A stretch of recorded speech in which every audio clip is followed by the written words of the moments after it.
What is up, Cahir Club, and a warm welcome back to another CahirLIVE live stream. How goes it? I hope everybody has been having a wonderful start to their week. It is Monday, boo. But I hope your Mondays have been going well all the same. Hello, Brugger, and hello, Rob, as well. I hope Kim's doing alright. But yeah, how goes it? Today we are back with, the Pokemon.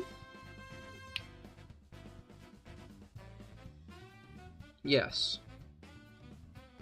Yeah, no, today we are back with Pokemon Minccino, Shiny... Brain, in order, Brain. Minccino, but at the starting screen, when you say hello to the professor, she's like, "Hi there, this is Pokemon, look at it." Sometimes that can be shiny, so we're shiny hunting for that. Let's hop into it. Yeah, and Black and White, which I guess are pretty topical games at the moment, because people are once again deluding themselves that Pokemon acknowledging the Unova exists means we're getting remakes. I'm getting flashbacks to Gen 4. When everyone, like, what was it called? When, like, any, like, acknowledgement of, like, anything from Sinnoh sent everybody fucking up the walls. It's just, now it's funny because we've got, like, we've got two different groups of people going up the walls. The people who are like, there are gonna be remakes, that's so cool, and the people who are like, there are gonna be remakes? No! Yeah, not bad. Kim's still not feeling great. She tried to go into work, but you had to go get her. She has to go back to the hospital tomorrow for more blood tests. Ah, understandable. Hopefully she starts feeling better soon. You know, fingers crossed. Hopefully your recovery is swift. But yeah, things are pretty solid in this corner. Pretty tired, arms aching, because I went to a anime convention yesterday, which was very exciting, very fun. Yeah, no, I had a lot of fun there.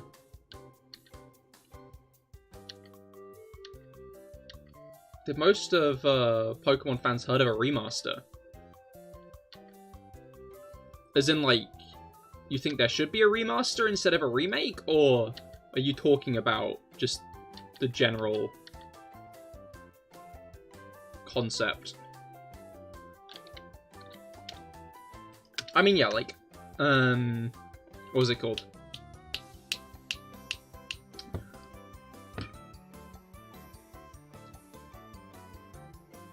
Sorry, my brain is crashing. Again, kind of tired. Pick up any nice stuff? Not loads of stuff, I'll be honest. I had a friend who ended up getting a lot of stuff because there was like a little like Genshin rally thing where if you bought one thing from every participating artist, you'd get like a goodie bag full of stuff, which is cool. He did that. I ended up getting a keychain and a couple of stickers. Was my purchases. So not loads, but I've now got a new keychain on my key, which I like refreshing that every once in a while, you know, because like the old ones start to get worn out a bit. So it's nice. It's nice grabbing a new thing to stick on my key. It's a little Shenhe chibi thing, because I am a big Shenhe fan. I main her when I do play Genshin. I ended up playing a bit today because I realized that there were rumors she was in the Lantern Right quest, so obviously I started doing that.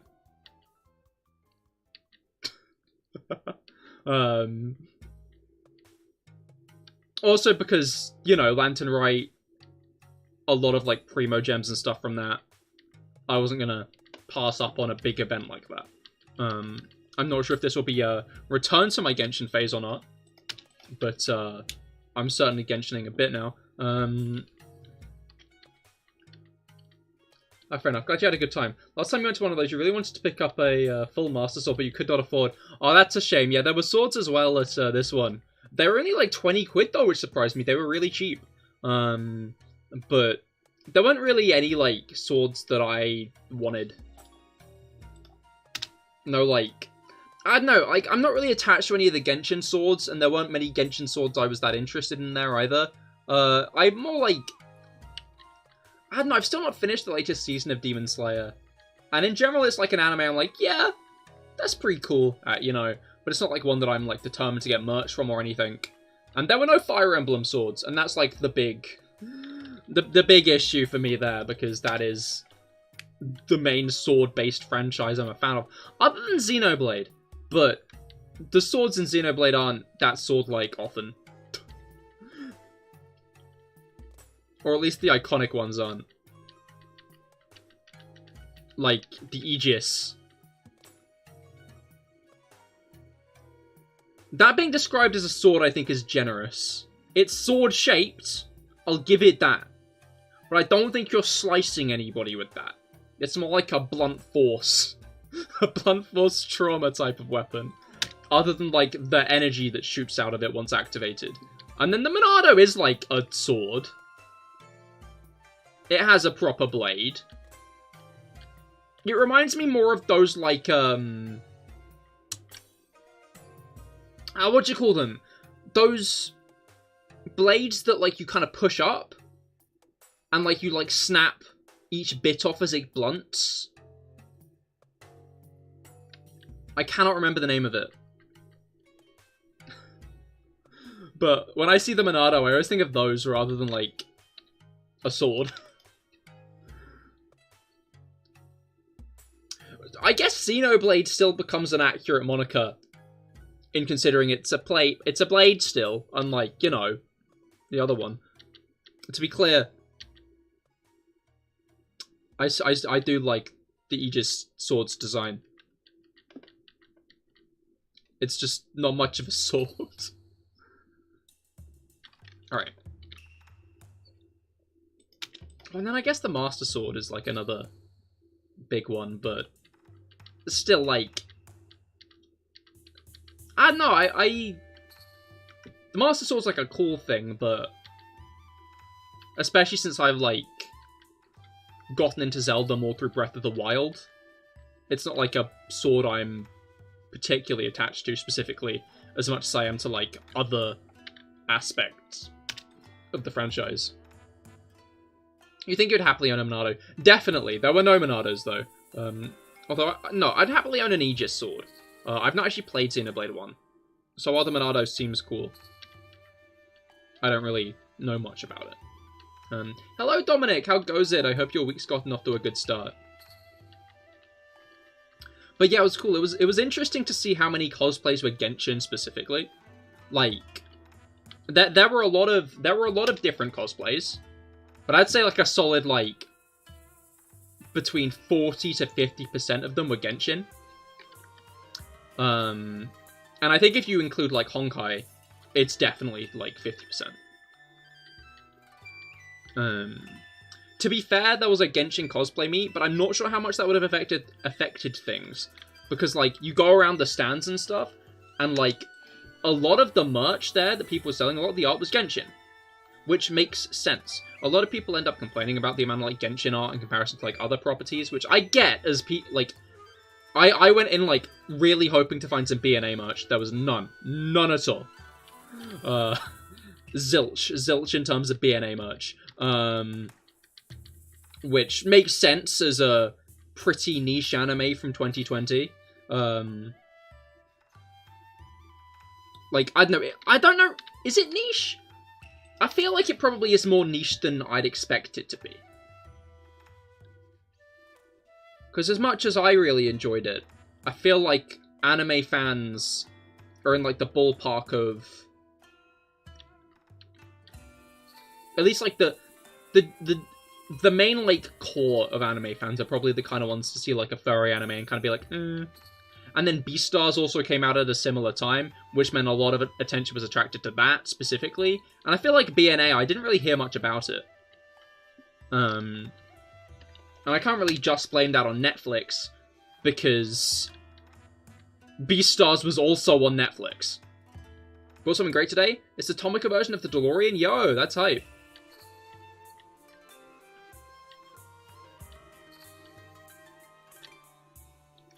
Yeah, no, yeah, that's really cool. But yeah, it was just interesting to see the amount of Genshin stuff, which I find specifically funny in general, because I know that Genshin is, like, a very, like, game tailored towards anime fans. So, like, the Venn diagram of Genshin players and anime fans, I mean, I'm sure the, like, circle is bigger on the anime side of things, but, like, it's probably, like, pretty close, especially, like, in the West.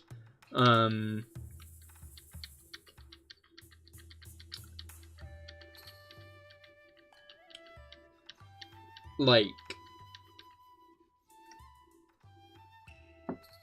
brain.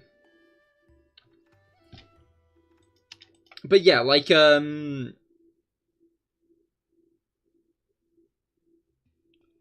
just find it funny because Genshin isn't an anime. It's a video game. There were a lot of Genshin Impact cosplays and at the anime convention.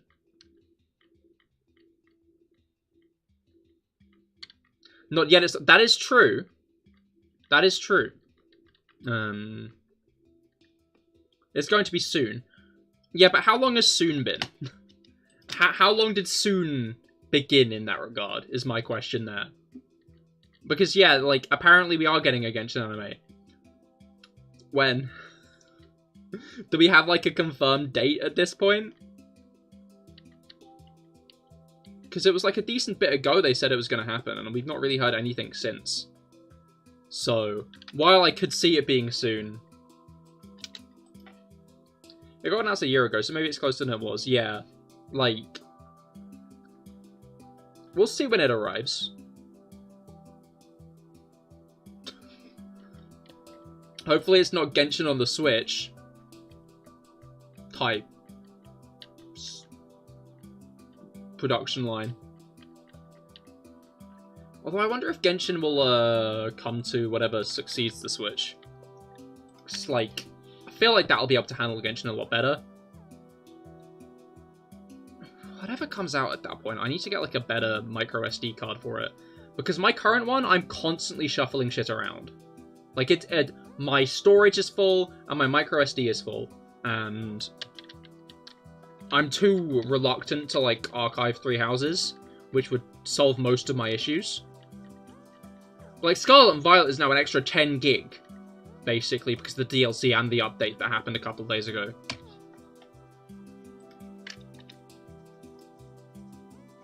Not sure, they treated it for Switch years ago. Yeah, that's why I'm saying the successor. That's why I'm saying would it come on the successor. Because the successor is very much rumoured to be as powerful as a PS4 or an Xbox One, which I'm pretty sure Genshin is on. I might be wrong on that, but I'm pretty sure Genshin's on those. Yeah, no, it is, because I remember one of my friends played it on PS4. So there's, like, a decent chance that they'd port that version to the Switch's successor, because... I mean, as a game instantly labelled as a Breath of the Wild clone, I could very much see Genshin wanting to... I could very much see Hoyoverse wanting to get it on a Nintendo console.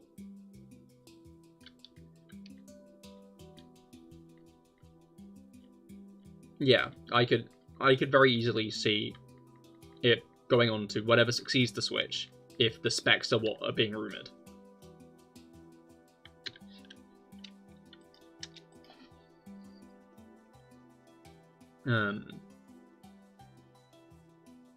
Guess we'll have to find out, though. We'll see when it releases. I doubt it's come to any more platforms. While they're successful today, they're focusing on other games now. They got that ZZZ game coming soon. Oh, yeah, that's a fair point. I don't know. I feel like while they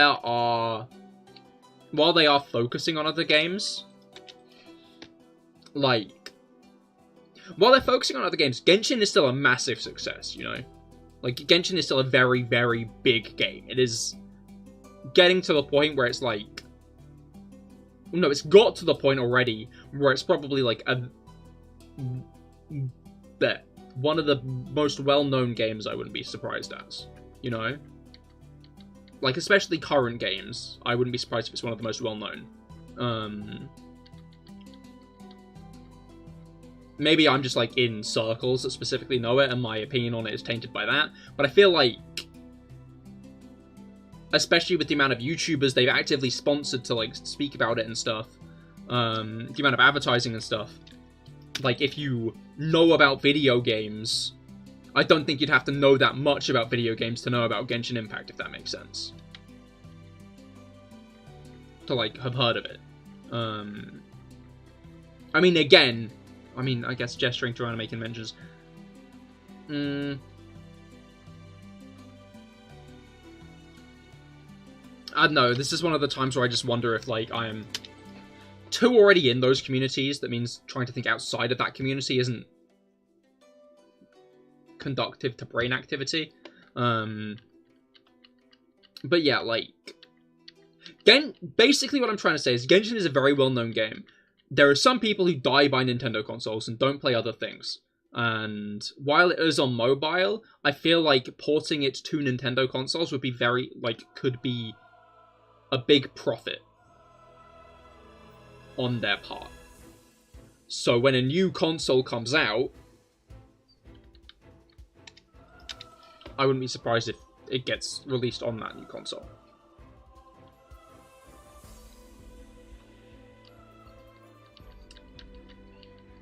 But that's just my thought. Maybe I am wrong, but due to the fact that they still are, like, putting time and effort into Genshin,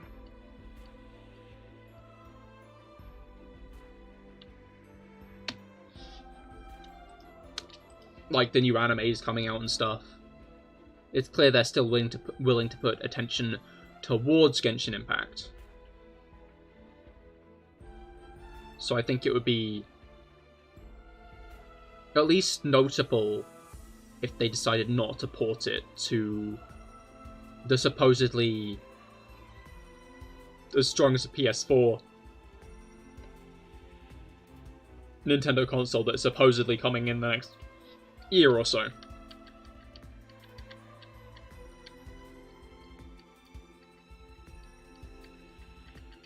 Alright.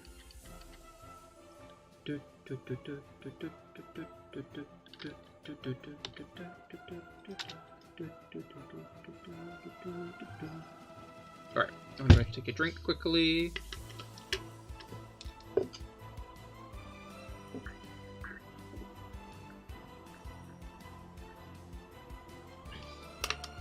I found this thing might not be as watertight as you'd like a bottle to be. Because I took it yesterday, obviously. I was like, I need a big bottle, because I'm going to be thirsty.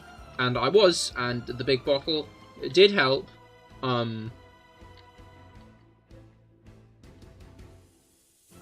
It leaks as well. Like, I don't really take it out and about much. So that means it's not like a big issue if it does leak. Still kind of annoyed though. Maybe the other cap will leak less. Better. But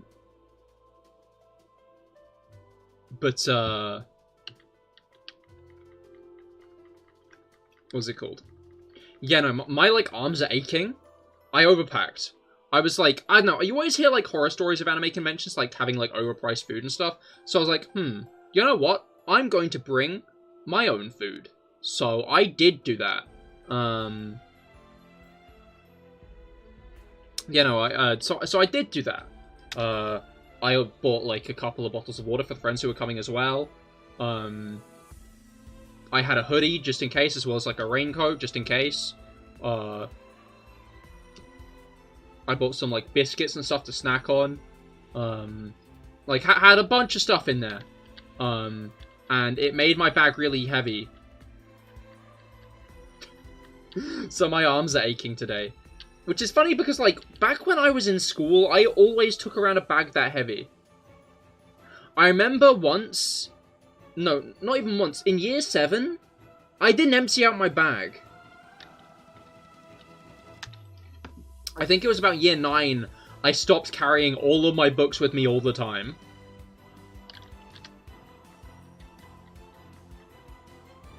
Like, I just had all of it in there. Including, like, old ones. So I was just lugging around this fucking heavy ass bag everywhere. Now, makes my shoulders hurt. I've become so weak. You know?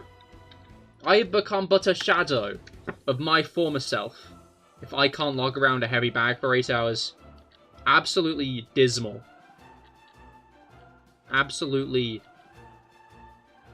appalling, really. I need to get back on the training of lugging a heavy bag around every day. I'm gonna get like a bunch of rocks. Get a bag. And just like walk in one direction. Find out where I go, you know? And that's gonna make me so powerful and strong. And my arms aren't gonna hurt anymore when I carry around a heavy bag. Nice progress, nice progress. Thank you, Abercrombie, thank you. This has been about 6 months of progress, I'll be honest. But yeah, welcome to the stream. I hope your week's gotten off to a good start. Got any shinies recently? Oh, what did I get Friday? I definitely got a guy on Friday. Alright, yeah, it was a gumshoes I got during the raid stream. The classic raid stream shiny. Will we get a shiny stream shiny? Who knows? It is the Minccino one. To be fair, like... No, it won't. I was going to say this might be my first stream in a while without a shiny. But that's incorrect. That's incorrect because of the Cleavor.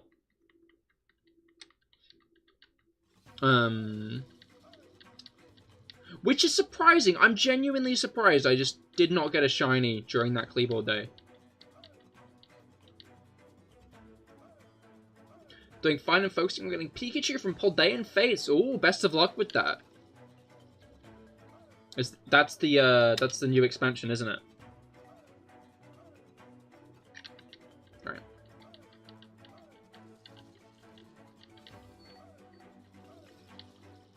But yeah, it feels like it's not been that, like, long and they're already doing, like, the shiny Pokemon expansion. Already got your third Mule. At least it's Mew. Mew is cool. I do love a good Mew. I think it's... I don't remember which series it's from, but I have a Mew EX somewhere. Like a full art. And it's a very nice looking card.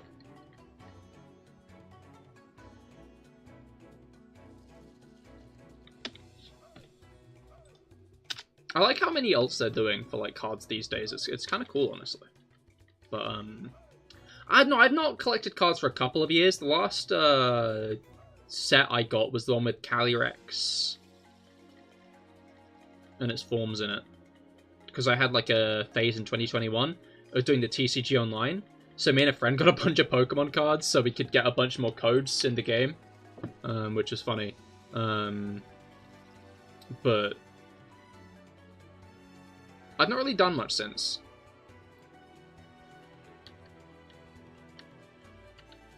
I'm back to having a disposable income. Maybe I will... What's it called? Yeah, when I'm back to having a disposable income, maybe I'll hop back on the Pokemon card train. Because I do love Pokemon cards. They all, like, I don't know, I've not really done... Well, I have actually, that's a lie. I was gonna say I've not really done the TCG, like, actual game for a while, but that is untrue because, again, TCG Online phase. That's a thought. I hope I can still transfer all my cards from, my TCG Online account to a TCG Live account. Because I'm realizing that window might have closed at this point, which would be not great. Guess we'll find out the hard way. Who doesn't love a good bit of hard way finding out? I love a good bit of hard way finding out.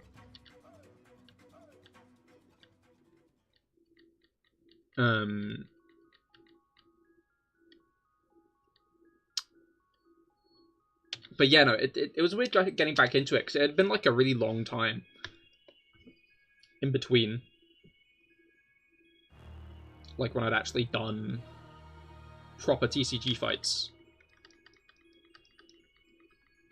But it ended up being a useful thing, because I just got my 3D model at that point, and when I tried to run Minecraft on my PC with my 3D model, like, my PC shat itself. It did not like that, because it was my old computer. So... Wait, let me just... Whoop, just make sure I'm...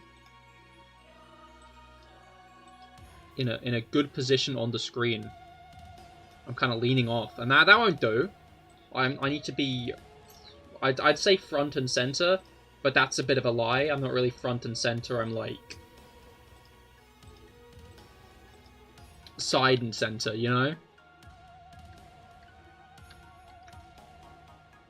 I know. And that's what matters. But yeah, yeah, the card art's gotten really good lately. So I'll definitely have to pick up a few packs when I can again. Because I do love a good bit of Pokemon cards.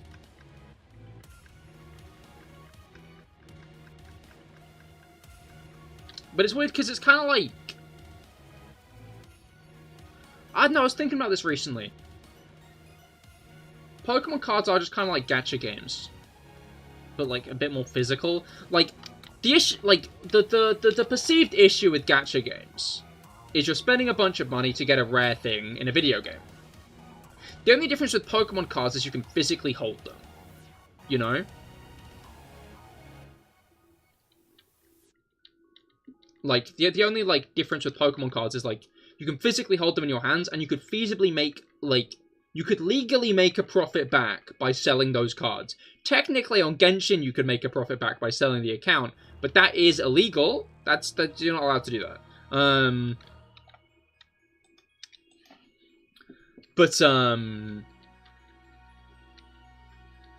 Like, there's not all that much difference between, like, card games and gacha games, in the sense that there are specific things that are, like, the meta, but then they're often power crept by new things that are now the meta, so you're going to want that instead. And people will end up putting down a lot of money to, like, get those things. Like... Maybe I'm just dumb. And someone else has got, like, a counterpoint to that. But I feel like they're not all that different in terms of concepts. Especially because gacha games often let you pull, like, a handful at once. Maybe 5, maybe 10. You know, like a card pack.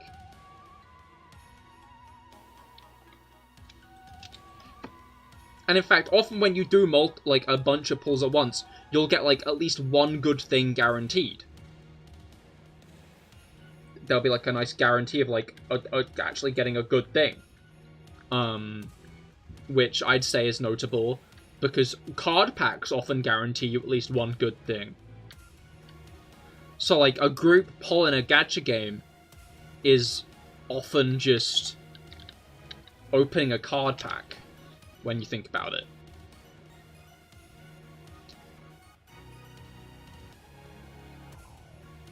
So, my proposition is... we, make a gacha game about cards. I'm sure that's already been done. Alright.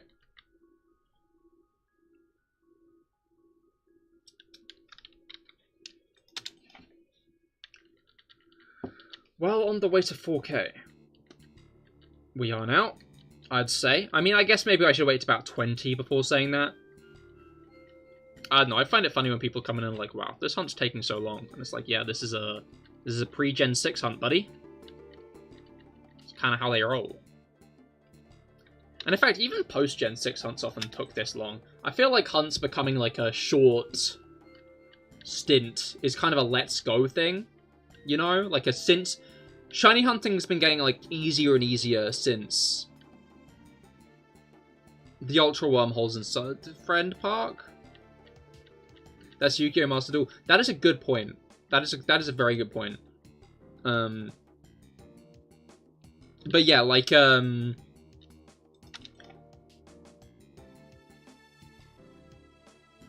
Shiny hunting has been getting easier since Gen 6 in general, like especially since like the Friend Safari and stuff. But like these days, I'd say it's like the easiest it's been. I don't know. I'm fine with it staying like this, but I think it would be fun if they like buffed, like not buffed, debuffed the odds again. You know, like maybe even like tripled them, or like more. Because, like, again, like, I'm pretty sure with Shiny Charm, odds are, like... Does Shiny Charm take the odds back down to 1 in... Wait, no, the odds are already 1 in 4,000. Shiny Charm makes the odds about, like, 1 in 1,300. And I can find, like, 1 a raid stream, more or less. Like, that's, like, about 3 hours of roaming around the world aimlessly. I just realized we missed 3, 2, 1... 0. We missed 3, 2, 1, 0. That was a thing that I missed. But in 100 encounters, we'll be at 3, 3, 3, 3.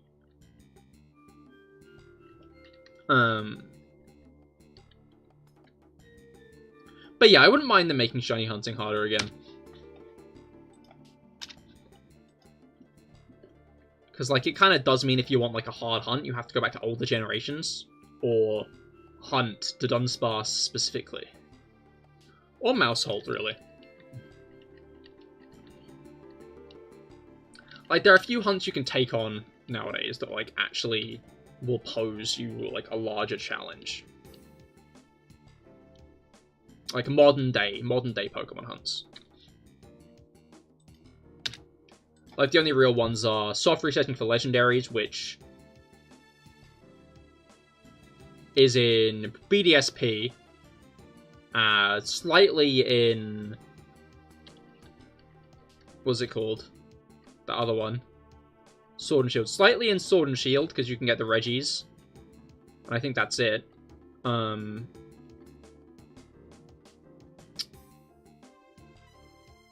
be fair, Dynamax Adventures are kind of a peak. Like, I really like Dynamax Adventures and their, like, kind of method of shiny hunting, because like even if the odds are like some of the lowest odds you can get for shiny hunting, being 1 in 1,000, not 1,000, 1 in 100, like the slog you have to get through to get there means that it's a hunt that you actually need to like think for, which I think is interesting. Like, it's a shame we didn't get anything like that in Scarlet and Violet, because I think that would have been a really cool addition.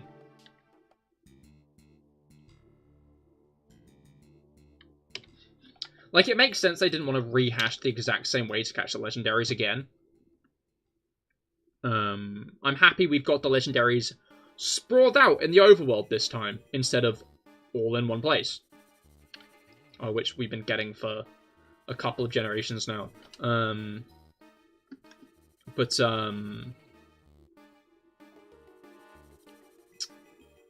I think Dynamax Adventures was a really, really cool feature.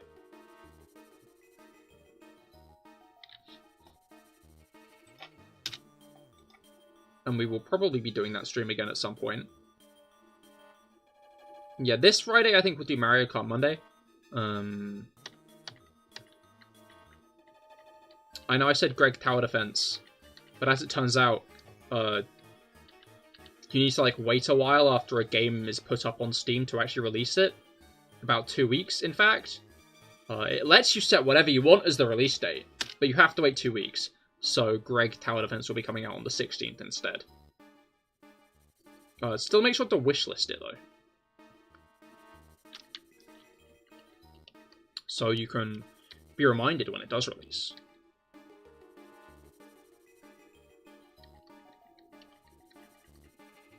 But yeah, confusing system. But yeah, I think we'll do Mario Kart Monday this week. 16th is not... Yeah, 16th isn't... No, 16th is next week. That's wrong. Oh, wait. Oh, okay. No Love Disc raids then. Those are only from the 13th to the 15th, right? Those don't go to the 16th. Is it 7-star? Is the Love Disc a 7-star one?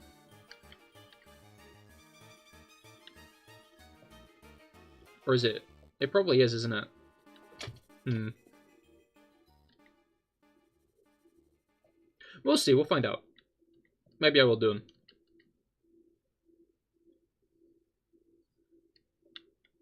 Because the 14th is a Wednesday. So I guess a Valentine's Day special stream would be good, you know?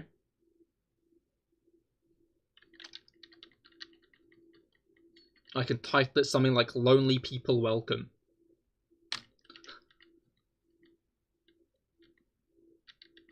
Alright.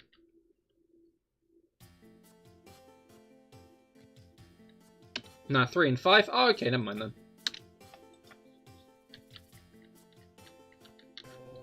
Forget Lonely People. They don't need a special stream.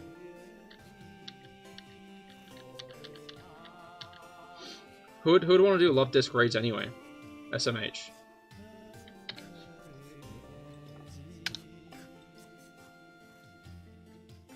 Where does Love Disc appear in Scarlet and Violet? Pokemon Love Disc.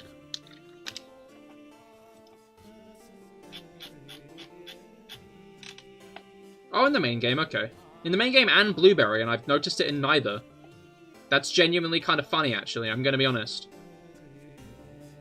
Like, Love Disc is, you know, in two areas in Scarlet and Violet. I don't know. I don't know where it is. I entirely forgot its existence in the games. I was like, are they adding a new Pokemon just to... No, they're not. Oh, I just forgot it was there.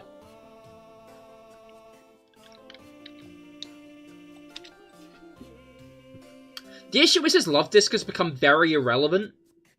Like, I hate to say it. Love Disc at this point is a very irrelevant Pokemon because of heart scales. Like, Love Disc's main use was, oh, it carries heart scales, you know? You want to remember moves? You want to remember moves? Either catch Love Disc or, like, use Thief on Love Disc, you know? And then you can get heart scales to remember moves with. Isn't that cool? Isn't that neat? That's great. That's awesome. Except now they're gone. Now you can just remember moves wherever.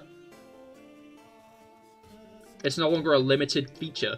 And I feel like that's like a alright idea, you know? It streamlines the game a lot.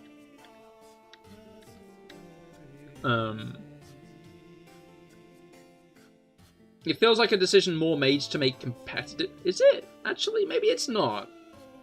I don't know, I was gonna say it seems like one of those many changes that's happened to the franchise to make comp easier, to make, like, comp easier to access. But, maybe it was just a quality of life change in general.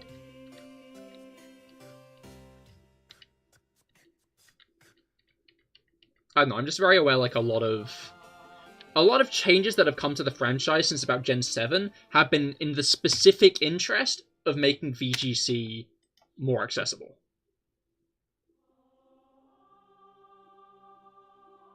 From mints to bottle caps to a lot of things. That's a thought. These days, well, not these days, I don't know why I said it like that. In Scarlet and Violet, there are no move tutors, every move is a TM. Yes or no to that idea? Like, do you think that's, like, a good change? Or do you think you'd rather have move tutors around still? I think it's a shame Draco Meteor, Frenzy Plant Blast Burn, and Hydro Cannon. They're TMs now, and I don't like that. I think those should be move tutor moves, because, being a kid and finding the guy who teaches the ultimate dragon-type move, that's sick, that's awesome, and I was like, also, I want that, you know? But nowadays, it's just a TM, it's just a thing that's there. And, like, I get that Frenzy Plant, Blast Burn, and Hydro Cannon shouldn't be post-game locked or anything, like, I agree with, like, that much. But, like, Again, I'd reset over the new game screen. But again, like...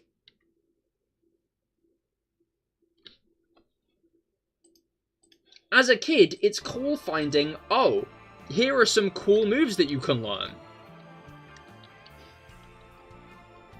I'll teach you some cool moves. I guess, like, the issue is moves like that in an open world become easily missed. I think that's an arguable issue. You know? Especially since Scarlet and Violet doesn't have, like, interiors. Like, it's not like you can find a isolated house in the woods, go inside it and find the Dragon Master. But,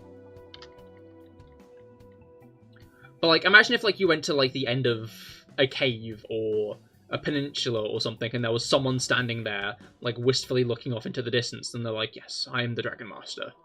I can teach your Pokemon the ultimate Dragon-type move. If you can bring me a Pokemon strong enough to learn it.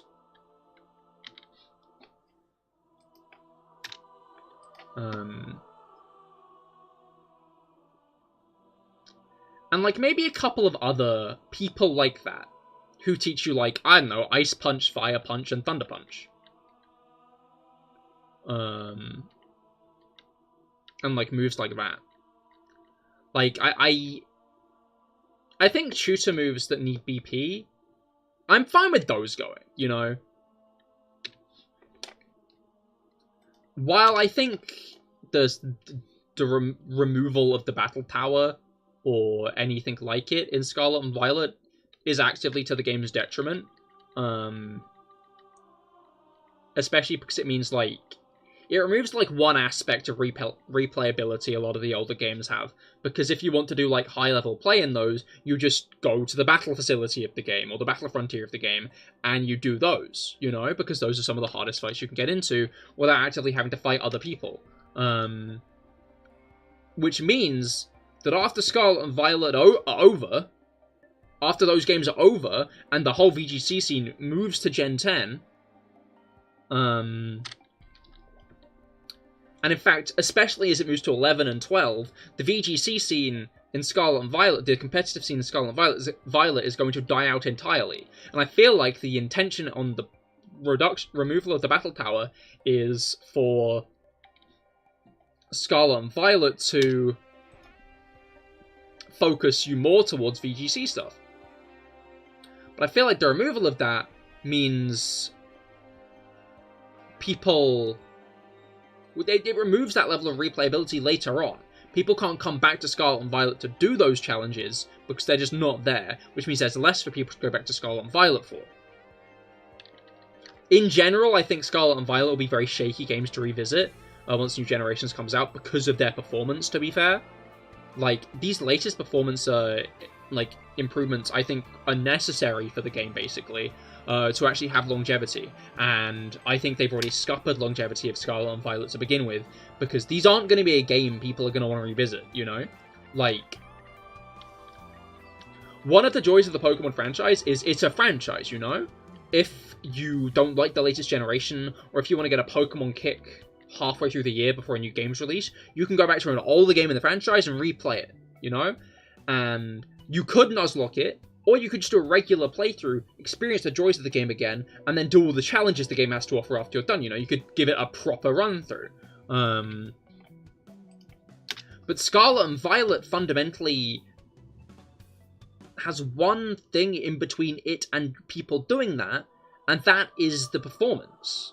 Like, I stand by Scarlet and Violet. I think they are good games, and if you think bad performance makes them a bad game, then I will at least say they are enjoyable games. They have a good gameplay loop, and the general fanbase seemed to enjoy their first playthrough, and it's only just, like, opinions became flanderized over time.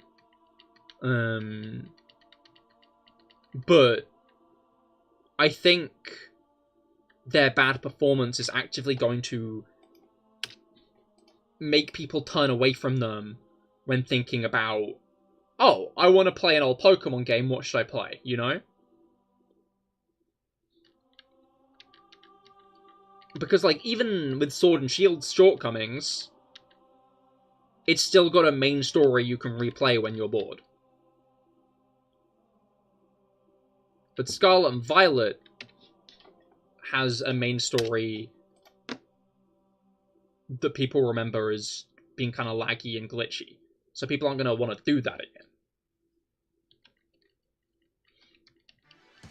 again. Which I think is like an people obviously like... The reason Pokemon games should be better... Should like the reason Pokemon games need to be like... What the fuck, you're trying to catch this lousy ass rat? Look. I want the rat. Welcome to Shiny Hunting, where you hunt the rat for half a year. It be how it goes. But welcome to the stream. I hope your week has been going well so far. Have you got any shinies recently?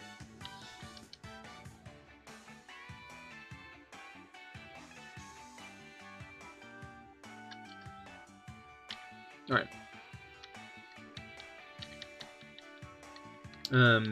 But yeah, no, as I was saying, like, replayability isn't the reason that Pokemon games should be, like, better performance-wise and graphical-wise and stuff, but I think it's definitely an aspect of their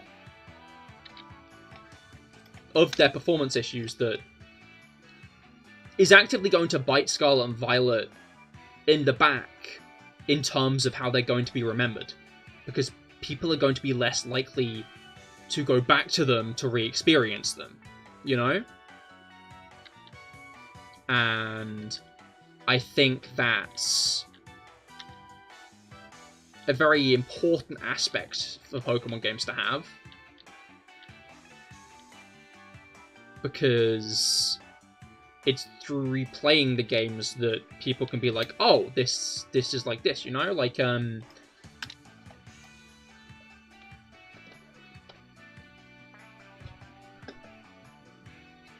how... There are ways I can put this, I just need to figure out how I'm going to put it. Like... I don't know, I think the replays of Pokemon games are what truly create that love and care for Pokemon games, you know? Like, I've replayed Gen 7 a bunch of times, and that's why I care about it so much, you know?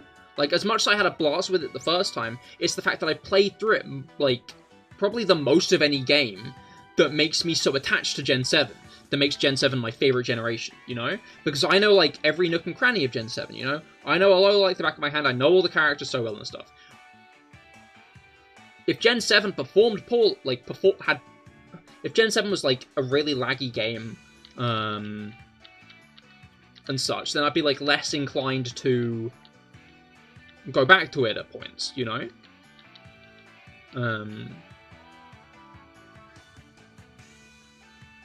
Because there would be games that had better performance to go back to.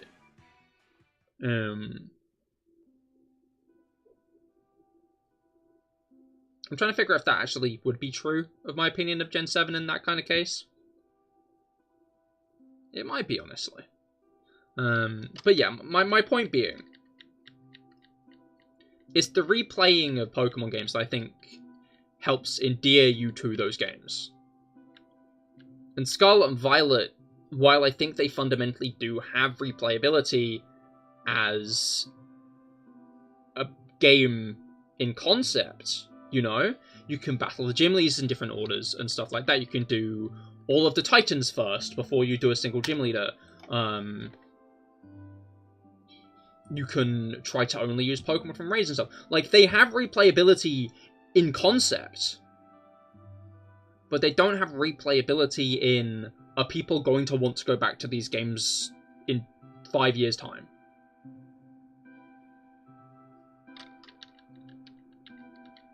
Bruh, indeed, True Power. Welcome to the stream. How goes it? I hope your week's been going well so far. Gotten off to a good start. Who am I? You do know there's this really useful thing underneath, like, the big screen, and it, like, says the username of the stream you clicked on. I think it's very advisable to read that kind of information. Why am I lecturing you about pixels? You see, I'm not lecturing. If you don't want to like take my opinion on board, you're not forced to. You see, that's the beautiful thing. That's the beautiful thing about the internet, is you can just click off if someone says something you don't agree with. You know?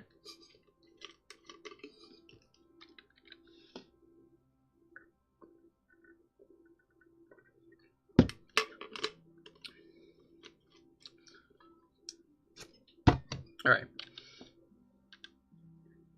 Making fun of your observational skills, think you were born yesterday? Maybe, if you want people to assume better of you, you should ask better questions.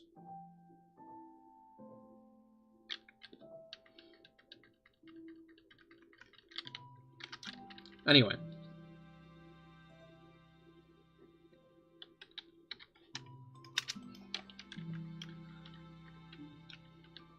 But yeah, like...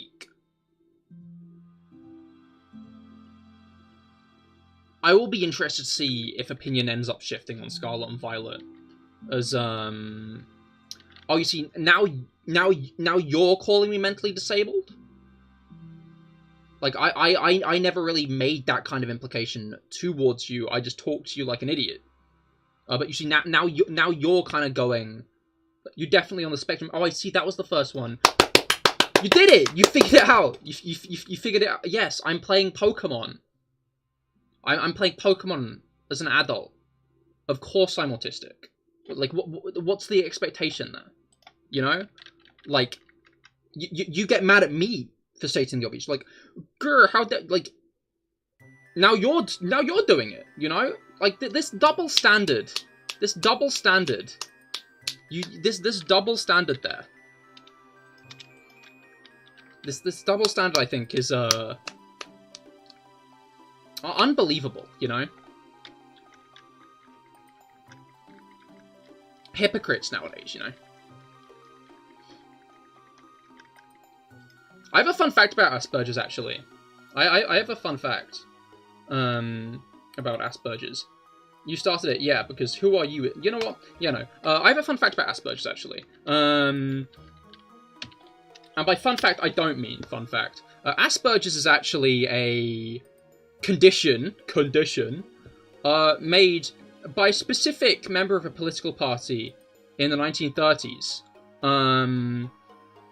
who... So people with Asperger's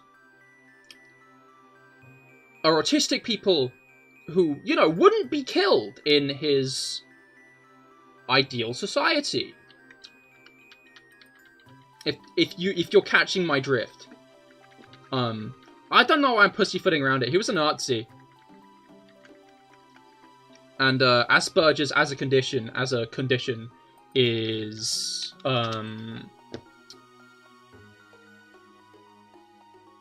autistic people who wouldn't be killed for being autistic. For having a mental disability. So yeah, no, it's fucked up. So nowadays, Asperger's actually, again, does fall under the autism label because of that. That guy did seem to understand that fact, at the least. But, anyway, I don't tolerate ableism in chat.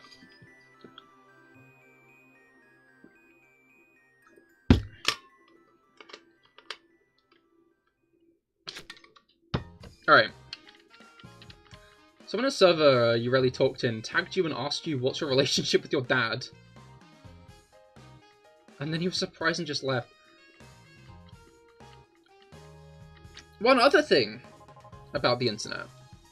Really do be... I don't know, I think people are assholes everywhere. I wonder, like, genuinely how much the internet emboldened people to be rude. And how much people would just be rude anyway. It's just...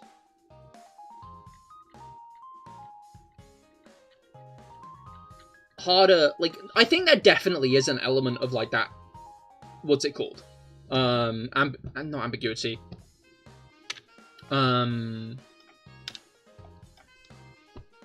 think there definitely is that element of being incognito, you know, being unseen by the other party that, like, lets people do it. But, like, the thing on the internet, like, in real life, if someone's being an arsehole to you, you can, like, deliberately start avoiding them. You know? I guess you can't in that way, though. I might be onto nothing. Alright,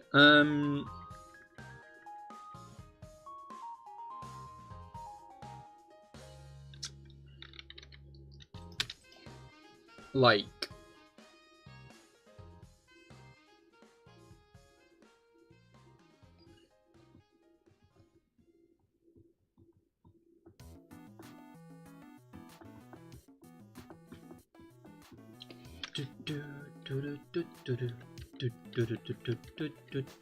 Yeah, my brain has gone through a reset, so I cannot remember my exact train of thought. In which case, I think I'm just going to do the smart thing and move on entirely. Or maybe move back. No, I think I've said my piece on Scarlet and Violet replayability.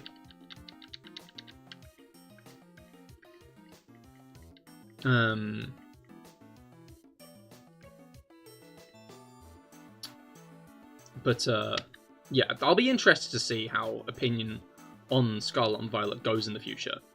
Because I think the fact that it's not as easily replayed will definitely... Well, not that it's not as easily replayed, but, like, its performance will put people off replaying it.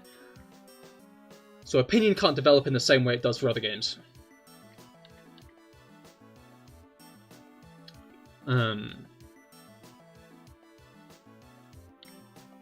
I think it's perfectly replayable and gives you incentive with all the cool shit you can do. Yeah, no, definitely. Don't get me wrong. I very much agree on that front, but I think that its performance is actively going to put people off of replaying the game. Like, in concept, in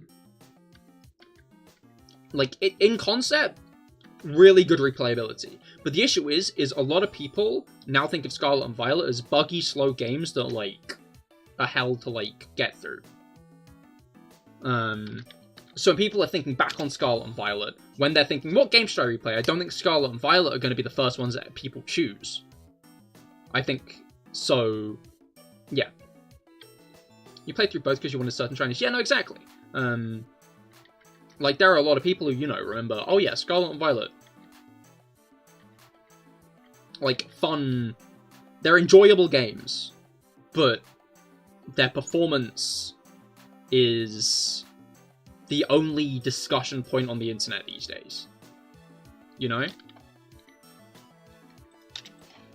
Which is telling. I think that's a really interesting fact about Scarlet and Violet Discourse, is it's only the performance people focus on. People don't focus on shit-ass rivals or, like, really bad stories and stuff, because Scarlet and Violet doesn't have those, you know? Sword and Shield, people called those an unfinished mess a lot, but they also criticized the story, they criticized Hop and stuff like that. Like, criticism in Sword and Shield was multifaceted. Scarlet and Violet is just outrage at the state the game's released in. There is no story discussion. There's, like, no discussion or slating of the story. Because it was good! It's not just because, oh, the performance is, like, whatever, like, obviously, like, the most atrocious part of it. Because, like, yes, even if the story wasn't great, yeah. But, like, people don't talk about the story, like, at all in a negative way. I've not really seen anybody actively talk down to Scarlet and Violet's story, specifically. Nor have I seen people talk down to the choice to go open world. Like, a lot of people were really pissed off at Breath of the Wild for going open world, you know? Because they really liked the older, like, kind of Zelda style.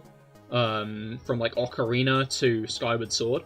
Like, that Zelda style, a lot of people were very attached to, which, fair enough, not gonna slate. I didn't grow up with those Zelda games, so I never really got that, like, connection to them. Sword and Shield base seems kind of incomplete, which made up with the DLC, unlike Scarlet and Violet by itself seemed pretty cromulent as a package without DLC. I'd say mostly cromulent. Scarlet and Violet's biggest issue for me is they don't really have much post-game stuff. Like, everything in the post-game of Scarlet and Violet, like, even Sword and Shield have, like, the Sword Bert and Shield Bert story that you do to get, Zash and Zamazenta, and then they have, like, the Battle Tower and stuff to, like, do, which,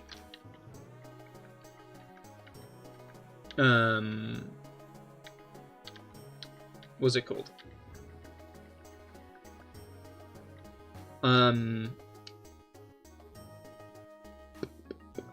No, my brain's gone. Sword and Shield doesn't have that good of a post-game either, to be clear, but Scarlet and Violet's got even more of a bare-bones post-game. Like, Scarlet and Violet, it feels like they made the... I don't know if this was a choice made just in, like, the production timeline, and maybe it would have been. Maybe there would have been more post-game stuff if given the opportunity to. But it feels like they kind of went the route of... Because most open-world games, like, a lot of open-world games don't really have much post-game stuff in them, you know? Because... there's an open world to explore. You know? There's, like, loads of nooks and crannies of this, like, of this game to, like, look at and kind of go through. And to a degree, that is true of Scarlet and Violet. There is stuff in the post-game you can do in Scarlet and Violet that just relate to the exploration of Paldea. But I feel like, in general, there isn't loads of post-game stuff. The most post-game the game has is the DLC, but I don't think that's post-game, that's DLC, you know? Like, the game can have post-game and DLC. There's no reason it's got to have one and not the other. Like, so I'd say the least cromulent part of Scarlet and Violet is post-game stuff, because post-game stuff, more or less, is VGC, shiny hunting, and raids. And, like, even Sword and Shield had Dynamax Adventures, for, like, post-DLC.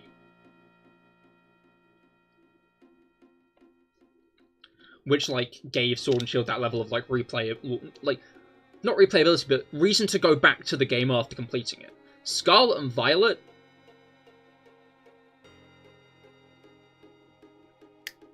does have the, club room, actually. I'll give it that. As a post-DLC area, the club room is a pretty good one. I've not really done much with it, so that's kind of my bad for skipping over it in, like, my head there. Because from what I have seen, there's a lot of stuff to dig your teeth into there, actually. So I'll give it that one. But that's not really an infinitely progressible thing. There's an end of that. I guess there's an end of Dynamax Adventures as well, though, unless you're shiny hunting specifically. Maybe the post-DLC stuff there is more, but, yeah, I think Scarlet and Violet are very lacking in post-game content, even more so than Sword and Shield. Which is impressive, because Sword and Shield are lacking in post-game content. Which is, like, funny, because it's a very far cry from, not Gen 6, but Gen 5? I guess Auras have a lot of post-game content. Sun and Moon have, like, a decent amount of post-game content. And then Ultra Sun and Ultra Moon have, like, a shitload of post-game content. But I'd say Black and White and Sinnoh, Black and White and Diamond Pearl Platinum are, like, the best in terms of post-game content, because they give you so much more to explore. And I wonder if we'll see anything like those again, in the sense that DLC. Like, would they give us swaths of new areas to explore when they could just put that in DLC instead? Is my thought. And I guess it kind of becomes awkward to add post-game areas specifically in an open-world game, because how do you fence off an area unless you do something like Area 0?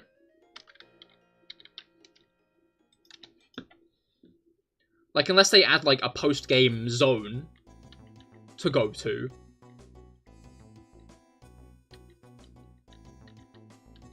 Then that doesn't really work.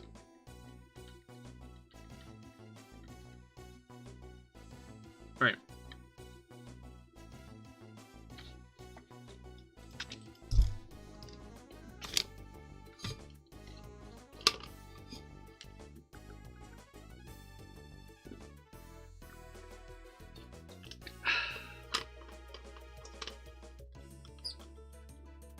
that squeaked. What the hell?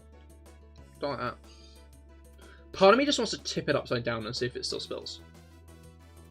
That's not a good idea, but it's an idea that I can't shake from my mind. I'm not going to do it right now. I shouldn't do it later either, but I'm not going to do it on stream. I might do it later. I shouldn't, but I might. But I shouldn't. But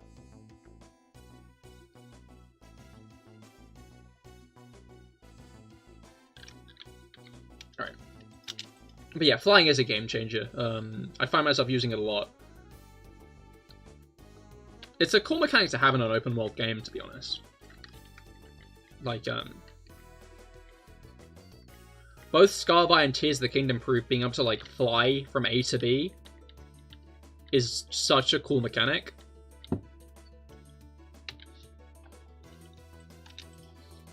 I don't know, that's the thing I like about Tears of the Kingdom, is Tears of the Kingdom seems to be the development team seeing the shit people did in Breath of the Wild's engine, like with the minecarts and stuff, and being like, what if we let them do that?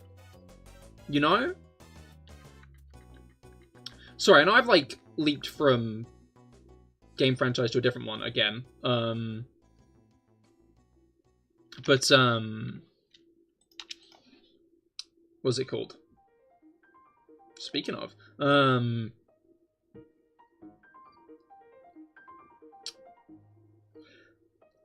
Tears of the Kingdom really feels like they looked at what people were saying about Breath of the Wild and redid it and added that stuff, you know? Like, Tears of the Kingdom doesn't feel like extra DLC to Breath of the Wild, to be clear. I'm not, like, on that path or anything, especially with the depths and stuff. It feels like a brand new game, it does. I think Tears of the Kingdom being a sequel, though, kind of has nerfed its sales.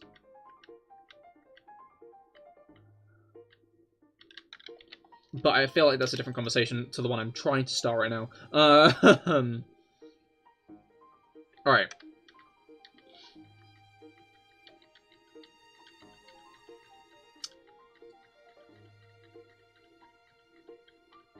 Anyway. Yeah, a lot of the mechanics and stuff from Tears of the Kingdom really feels like they looked at what people were saying and doing in Breath of the Wild and, like, gave people the opportunity to do that deliberately, you know? Making machines and stuff. The, like, way people were using minecarts and stuff, they were like, oh, well, we can give them that. We can give them the ability to fly without having to, like, precariously do it. We can, like, give them machinery to, like, do this stuff with. They saw what people were saying about, like, the divine beasts being very, like, lackluster in terms of, like, dungeon design. So they were like, okay, let's make actual dungeons. Now, I will admit, not all of the Tears of the Kingdom dungeons are all that wonderful and awesome. But, like,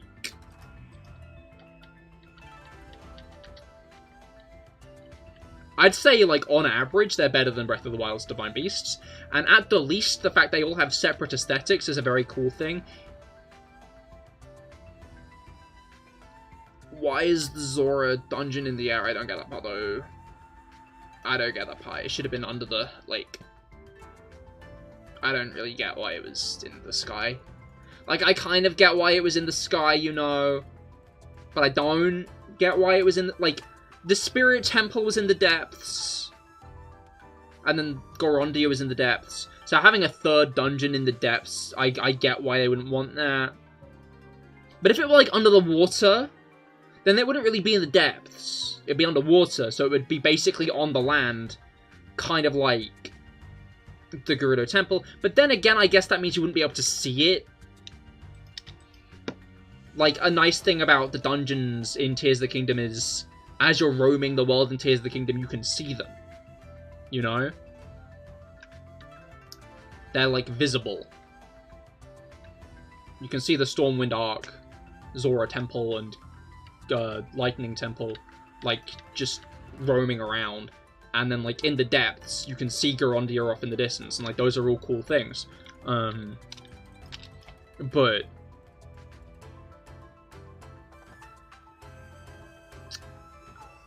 What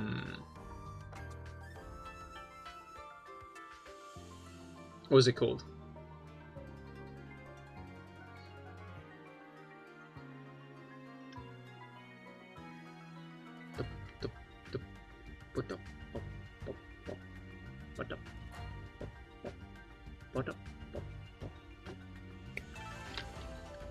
So, like, making the Zora Temple under the water means it wouldn't be visible in the world, and I feel like that was a thing they wanted to happen. And that makes sense. So it makes sense, like, why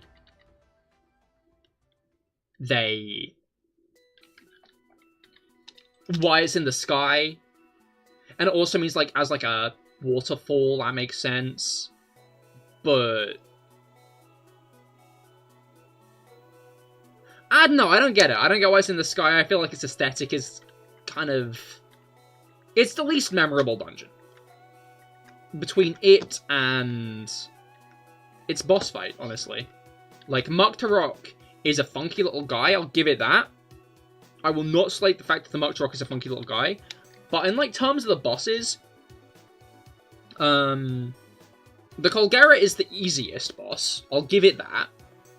I'd say Muktarok is probably the second... Wait, no, the boxing one. Third hardest. But, like, that's worse for it.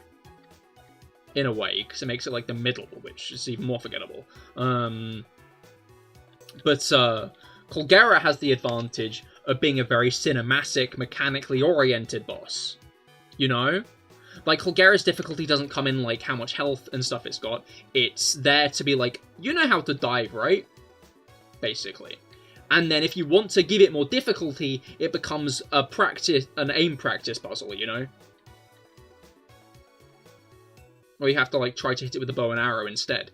In fact, I didn't even know you could dive through the parts on it. I just thought you could hit it with the bow and arrow. I thought that was the way you were supposed to hit it. To be fair, Colgera was, like, the third one I did as well. Which was funny. Like, Colgera is made to be the first fight you go to, you know? Like, the quest you go to unlock the fairy fountains is started by Rito Village. Then Tulin's power is easily the best for navigation.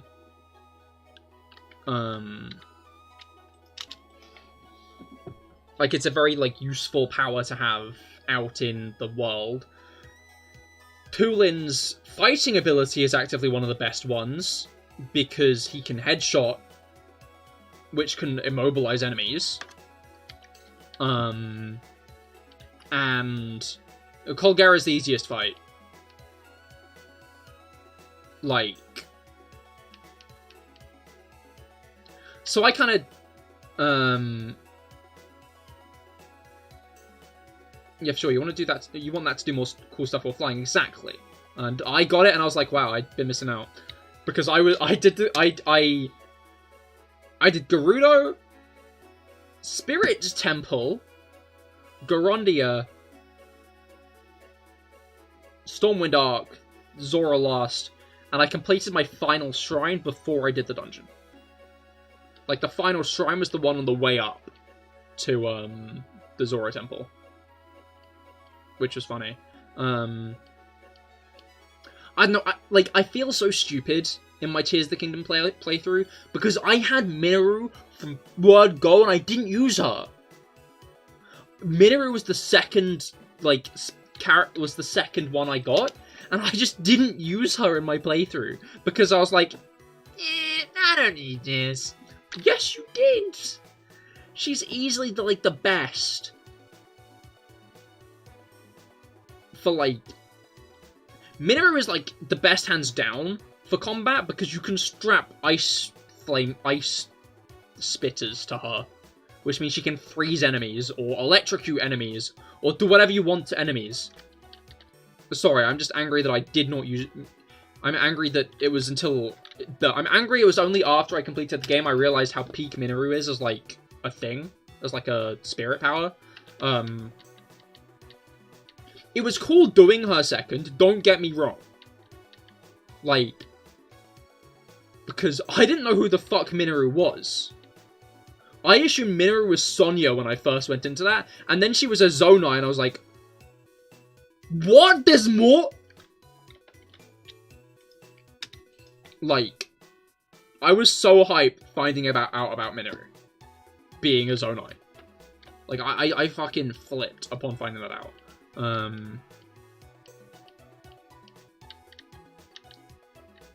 And that's another thing Tears of the Kingdom does well.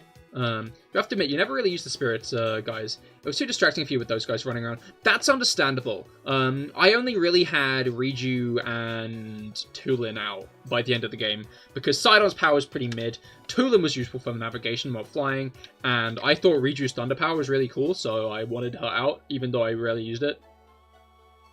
Because Riju's thunder power is really cool, don't get me wrong.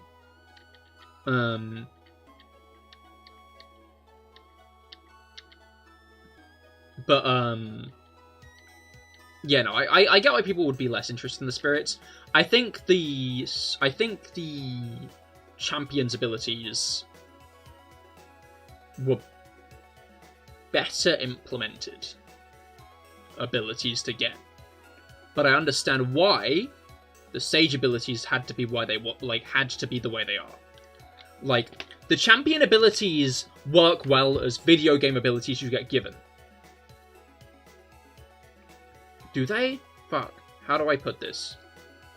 How do I put this? I'm torn on it, because, like, the champion abilities were functionally better abilities. But I think in terms of both video game design and lore, the sages are better.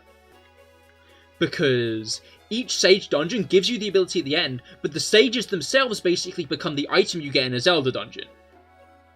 You get introduced to them at the beginning of the dungeon, you get to use a few of their powers, and then their ability is the main one used throughout the dungeon. You know, like the shit you get in regular Zelda dungeons, right? Like, you get given the hook shot, and then you use the hook shot to navigate through the dungeon. So, that's basically what the sages are in that sense, and I think that's really cool. Additionally, the idea of Link not having to go at this one alone is a very important one, and one I care about a lot as well, you know? Like, Breath of the Wild is a very lonely game, but Tears of the Kingdom, it isn't. So having the sages there helps make it feel less lonely because you have people fighting alongside you. And I think that's an important thing. I think the sages would have become infinitely better if there were different toggles. If the first bow draw you do activates Riju's lightning, like whenever it's ready. If there was some button, maybe like charged attacks, summon Yunobo. And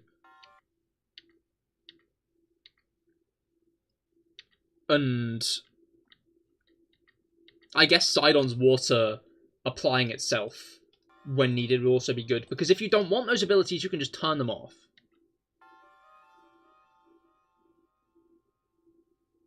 Alright.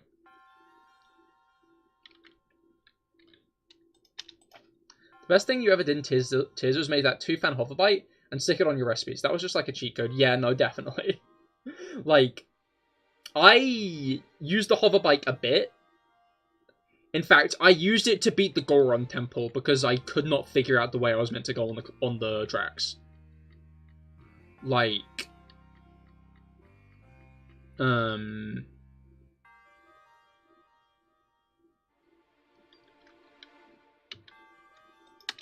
the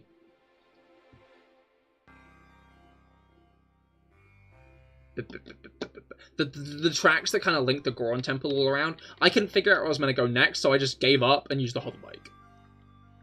Which I think was really funny, honestly. Like, it was an interesting concept of the dungeon. I just got lost. But honestly, like, being able to cheese it, I think, in its own way makes it fun. Because, like, what was it called? You feel like I used my own method to beat this dungeon, and that's one of the nice things about Tears of the Kingdom, is like, the whole game is that. The whole game is, oh, I did this my way. Which is funny, because the Great Sky Island is the antithesis of that idea. The Great Sky Island specifically leads you around in a specific direction, you know? Apparently you can go, like, anti-clockwise, but, like, the main... But, like, even if you do go anti-clockwise, it's not like you can start at the, Ascend Shrine and then easily, like, cut across to, the Ultrahand Shrine. I mean, I guess you can... No, you can't! Because you can't teleport. Like, you go a specific way around. Huh? Hello, Spectral. Welcome to the stream. I hope your week's been going well so far. You got any shinies recently? I find it funny as I'm talking about Tears of the Kingdom, all the Breath of the Wild music I have on my playlist starts playing. But yeah, like... You know, Tears of the Kingdom as a game is very much do it your own way. Except for the Great Sky Island, which is do it in this specific way. The Great Sky Island, which is, okay, you have to go through it in this way. Which I kind of get, because there's... Like, Breath of the Wild's abilities are simple and easy to understand. Tears of the Kingdom's, I think having, like, a bit longer to figure out Ultra Hand is needed. Ascend and Fuse, what they say on the tin. The only thing that it needs to teach you about Fuse is that you can, like, fuse specific things to weapons for alternate effects, and, like, that's easily done through enemy interaction, you know? What was it called? But Ultra Hand, they need to teach you about it, you know? And I think that's one of the big goals of the Great Sky Island, is to teach you about Ultra Hand. And, like, the ways you can use it. But the rest of the game, it's do it how you want. You hope this year's Pokemon Day will be good? I hope it's good, but in my flavor of good. Because I don't think my flavor of good is everyone else's flavor of good. I feel like it's going to be everyone else's flavor of, it was kind of mid. Because I don't want a Game Freak developed game in it. And I don't mean I want Black and White remakes developed by Ilka. I mean, I want, like, spin-offs. I think this year would be best used to put in a couple of spin-offs. And have not have a new game. Simple as. I'd rather not get a game this year. In fact, I'd rather not get a game next year as well. But, I think it'd be fun if we got a new mystery dungeon or a brand new spin-off in general. What I think I want the most is a new spin-off on the Switch. Because I saw someone being like, we still have Switch Pokemon spin-offs, but the Switch Pokemon spin-offs have been new Pokemon Snap, which, fair enough, that was peak. I didn't play it myself, but I heard good things about it, and it was nice to see a new Pokemon Snap. Then we got, what was it called? Mystery Dungeon Rescue Team DX, which was a remake of the Rescue Team games. And then we got a second Detective Pikachu. So, like, all we've got so far have been iterations on already existing spin-offs. I want a brand new spin-off for the Switch. That's the thing I want the most. I guess you could... No, Quest was also on mobile, never mind. I hope they remake I hope they remake or make a sequel for Pokepark. That's fair. I never really played the original Pokeparks, but I understand a lot of people are very, like,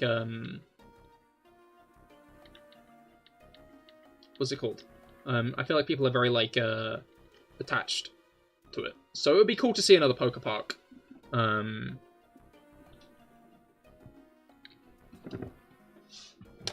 Unite as well in Cafe? There's going to be new stuff at Cafe. And, you know, yeah.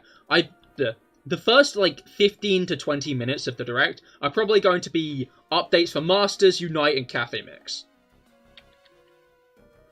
Got to go, it's getting late, you have some stuff to do. Fair enough, Brugger. I hope you have a great rest of your day. Good luck with your stuff, and I hope you get a great rest. How do you feel about a Pokemon, like, live service kind of game, where they keep expanding it like Genshin? I think it very much depends on, like, what kind of game we'd be looking at in that kind of regard. Like, that sounds cool on paper, but I think it would depend on the game. You know? Like, I would be into a game idea like that. But that's not even a concept. That's like a genre, if that makes sense. So while I'd be... No, it's not even a genre. It's like a monetization model, if that makes... Like, I'm not being... sorry, I'm realizing I might be, like, sounding harsh here. I just mean, like, as a concept, it sounds like an interesting thing, but it's not enough of a concept to specifically let me know what it would actually be, if that makes sense. I'd be open to the idea, but I couldn't really say yes or no firmly, because it's a monetization model rather than, like, an actual game. It would very much depend on how they did it. Never played it, but it seems really cool, and since we do have the synchro machine, it's a bit like that. That is true, that is true. I mean, yeah, we'll see. I would be down for a new Pokepark. It would probably be the first one I played. Or like a fighting game in the style of Smash or Pokken. That's true. I don't really like fighting games, though, so if we did, I probably wouldn't end up picking it up. So personally, I wouldn't like a fighting game. It'd be the kind of thing that if it got announced, I'd be like, oh, that's cool for the people who want it.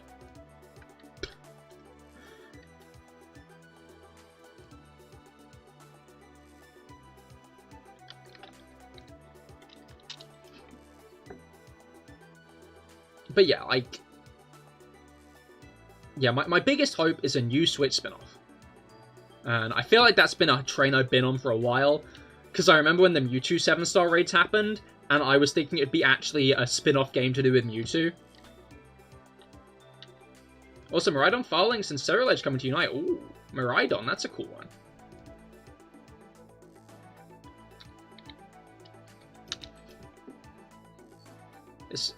It's weird, because it feels like Miraidon gets more love than Koraidon.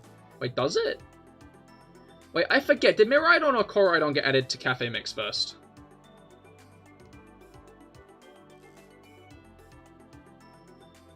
I forget. Maybe I'm wrong there.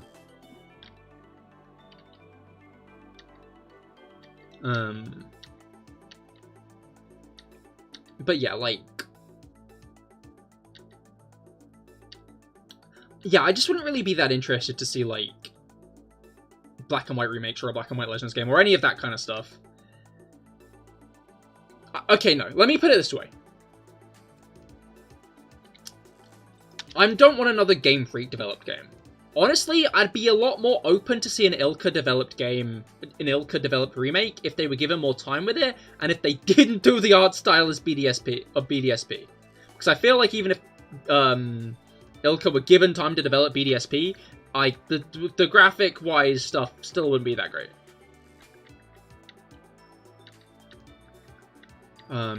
But honestly, after the reception of BDSP, I'd be surprised if they let Ilka helm another remake.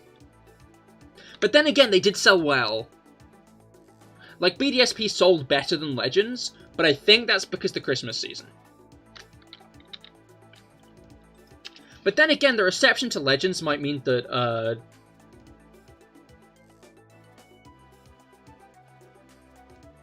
what was it called? Remake a Black and White with aspects of Scarlet and Violet Pokemon Legends Arceus without Scarlet Violet's bugs. Yeah, I don't think we'd get that this year, though. Like, I don't think that's a game that could arrive this year if you didn't want Scarlet and Violet's bugs.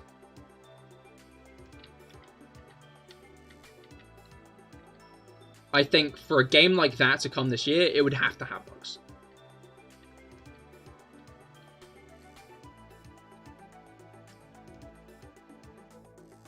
Like, I think that's more of like a next year or the year after type kind of game.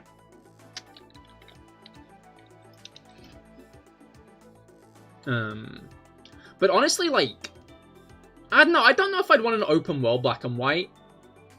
I think I'd either want a Legends or a regular remake.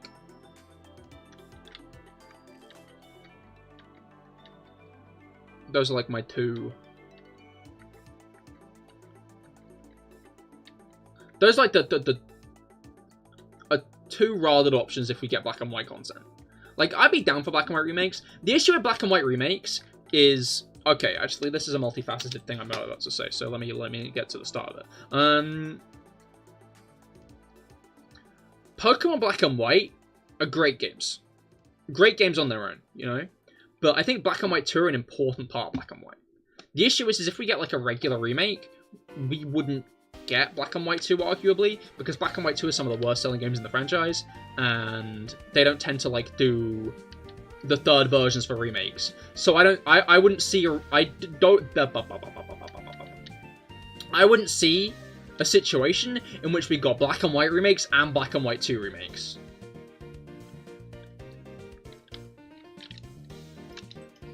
Unless we got, like, some weird situation where we got Black and White remakes this year and Black and White 2 remakes next year. But I wouldn't... I'd be surprised if something like that happened, you know? Which is why I think a Legends game for Black and White is the best case scenario, because a Legends game could hit the plot beats of Black and White and Black and White 2 without having to be either of them. Because, like... Legends Arceus are the Game Freak Diamond and Pearl remakes. I don't know how hot of a take that is at this point. Are people starting to realize that? Are people starting to get on board with the idea that Legends Arceus are the actual remakes of Diamond and Pearl made by Game Freak, and BDSP were probably just made due to the fear of Legends Arceus being like a very experimental kind of thing, and higher-ups probably being very dissatisfied with the idea of not getting a regular Diamond and Pearl remake, so they probably got Ilka in to make BDSP, specifically for the fans who wanted Diamond and Pearl remakes, like, regular, because Auraz's main criticism was the fact it really strayed from Ruby, Sapphire, Emerald. Like, that was, like, the main... People's main issue with Auraz was that it strayed from Ruby, Sapphire, Emerald. Whether it be, like, the Battle Frontier or other aspects. So, I think it's kind of clear in... Like, it wouldn't surprise me if Game Freak kind of took those criticisms on board and split the remake aspect and the new content for the region aspect into two games. Because even when you look at Legends Arceus, a lot of the plot beats happen around similar points as Diamond, Pearl, and Platinum.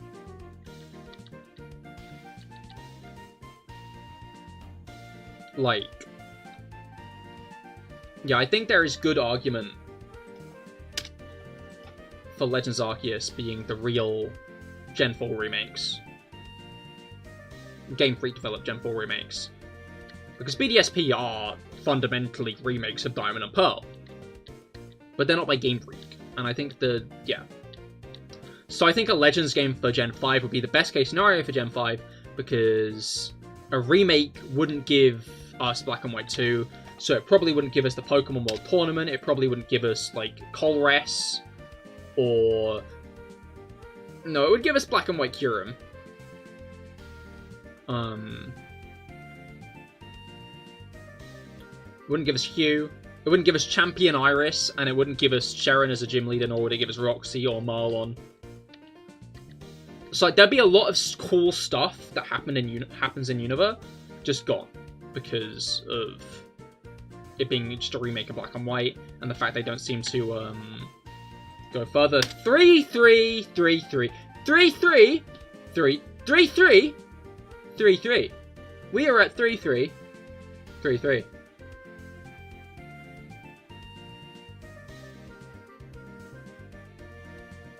Alright. 3-3.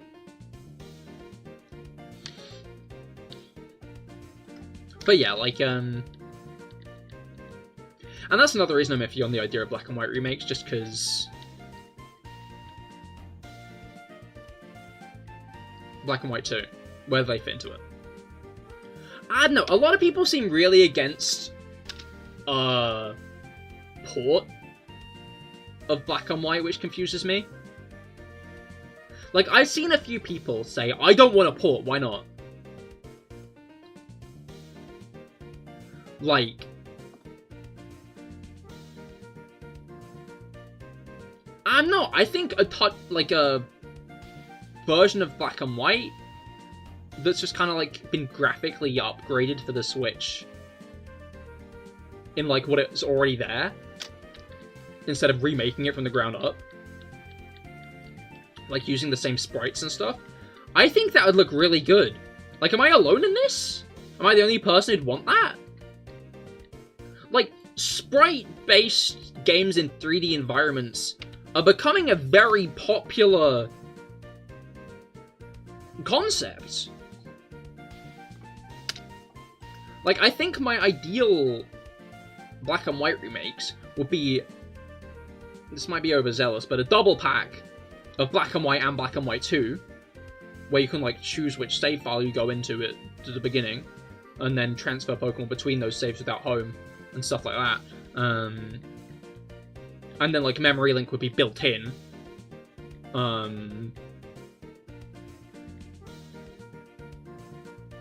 Then again, you'd only be able to remove save data from both at once. If you wanted to remove save data from one but not the other, that might be an issue.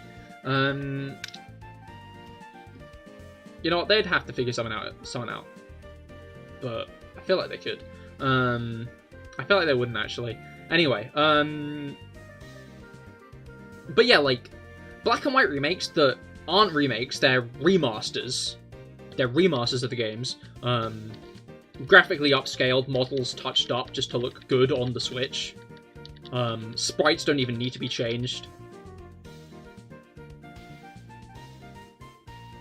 Arguably, the inclusion of the rest of the Pokedex from Gen 5 onwards, and maybe even Walking with Pokemon back.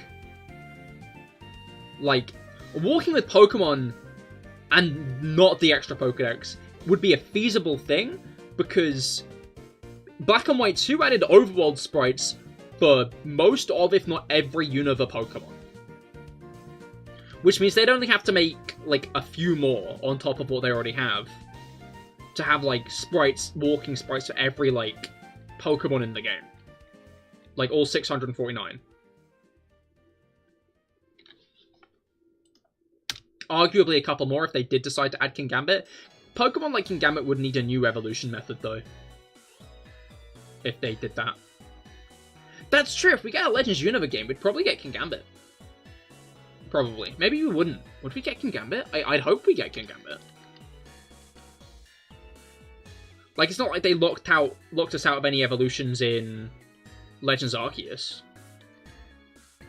Other than, like, wrong. I don't think any of the Pokemon from Sword and Shield who got new evolutions were in Legends Arceus.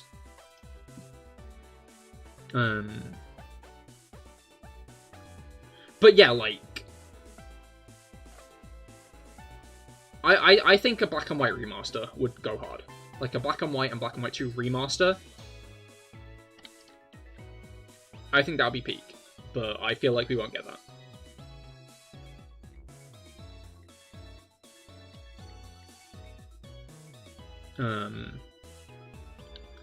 That is a very unlikely event, I think. It'd be a cool event, but it won't be one.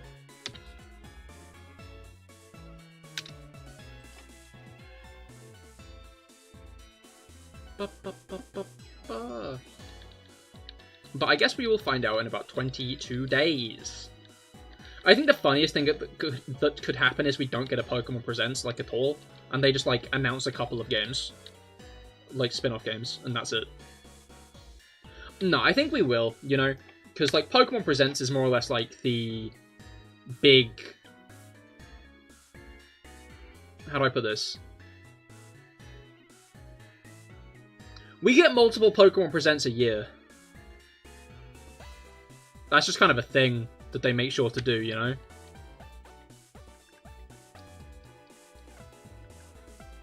Like...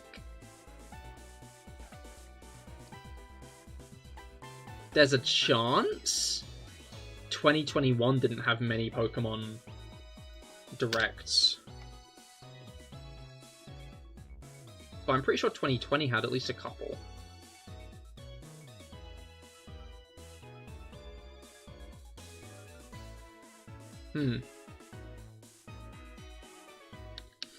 Alright.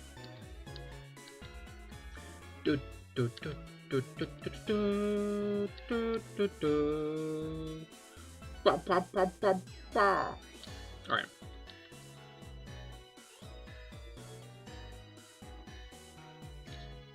We sit over Minccino. We got 3, 3, 4, 3.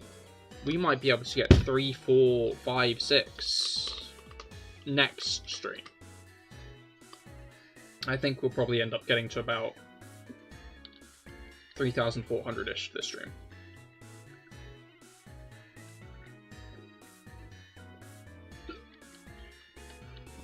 Who knows? Never say never.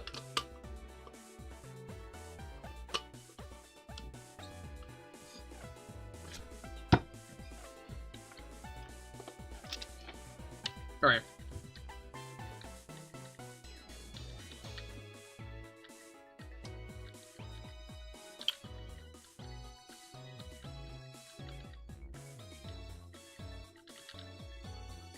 Alright. Where was I with Tears of the Kingdom? I feel like I was still talking about Tears of the Kingdom letting you do anything.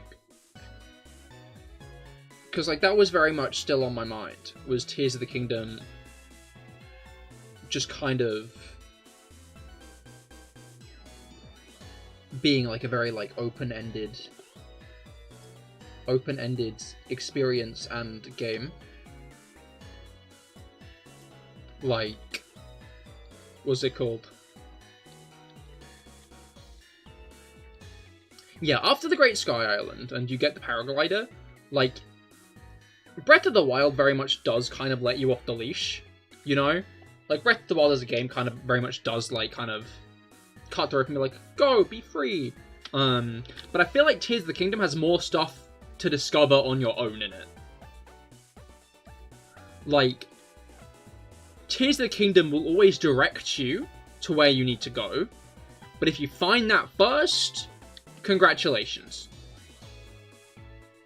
Like, I think multiple people do reference Lurelin Village getting destroyed.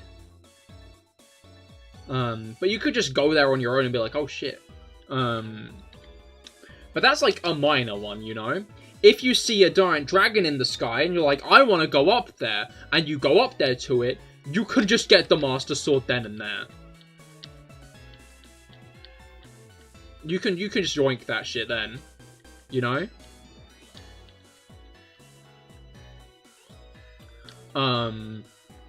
If you see the giant thundering island and have more than 10 hearts, you can go there and do the Spirit Temple whenever.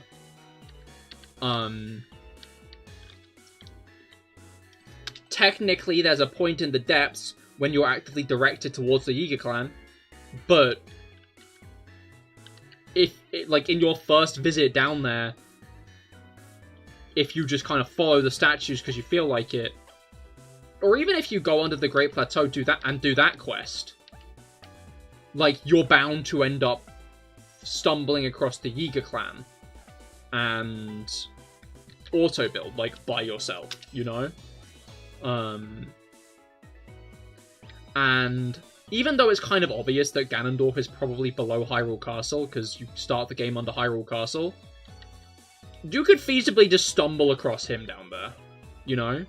Like, if you're like, what's under Hyrule Castle? You can just walk into the final boss fight, and you don't even... While you can assume that's what's going to happen, there's no guarantee. Like, so much of Tears of the Kingdom is just... You can do what we tell you, or you can fuck around and find out. And I think that's such a good aspect of that game, on, like, a first-time playthrough, is just the ease of fucking around and finding out. And that's why I don't really get people being like, I hope they go back to normal with the next one. Like,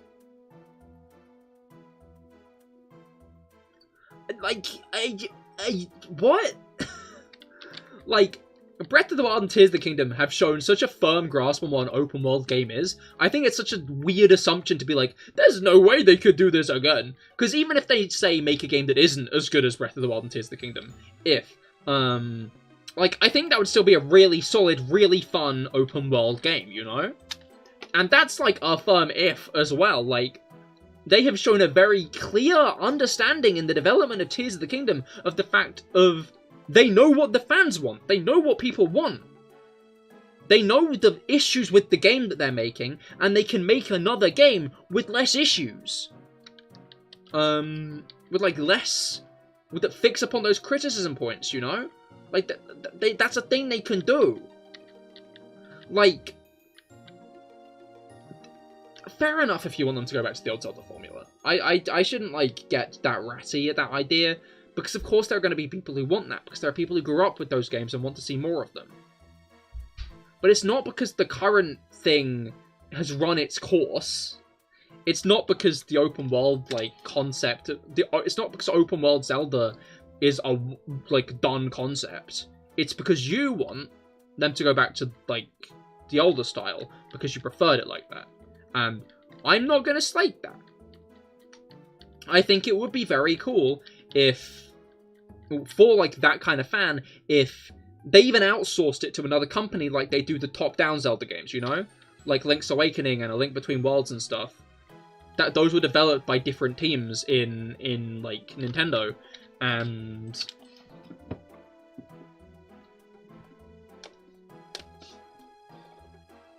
like, we could. That's on the table, you know?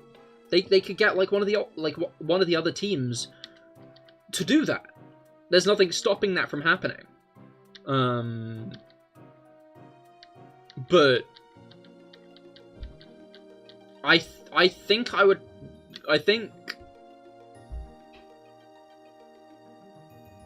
want more open world Zelda games. Simple as. Like, and I again, fundamentally don't understand the notion that a 3D Zelda has run its course with Breath of the Wild and Tears of the Kingdom, because as much as those did hit it out the park, and absolutely, like, they left an impact. Especially Breath of the Wild. I think Tears of the Kingdom less so, because it's a sequel, but Breath of the Wild left such an impact, and I can understand why people are, like, cautious about them doing that again. And that's fair enough. Maybe they won't, you know? Maybe they won't reach the hype of Breath of the Wild, but I don't think that's because they will have made a bad open world game, hopefully. I don't know, Nintendo seem to be, like, very on board with the idea of letting game developers take their time with their products these days, which is, you know, a stark contrast to the rest of the gaming industry. Because, like, Pokemon gets a lot of flack for it, but, like, even Insomniac fell victim to that with Spider-Man 2. Like,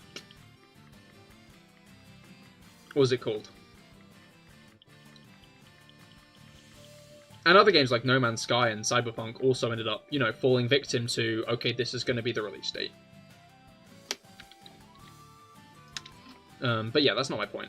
My point is, I feel like while they might, the next open world Zelda games might not be as good as Breath of the Wild, I think they'd still be really good games.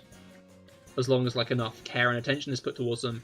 Just because of how much Breath of the Wild understands what makes a good video game. You know?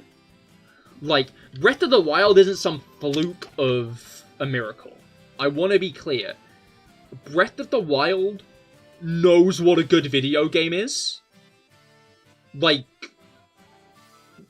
to an insane degree. And, like, same with Tears of the Kingdom. Like, they both know exactly what they're doing. Like, they both know. The Zelda team knows what they're doing with making a good video game. You know?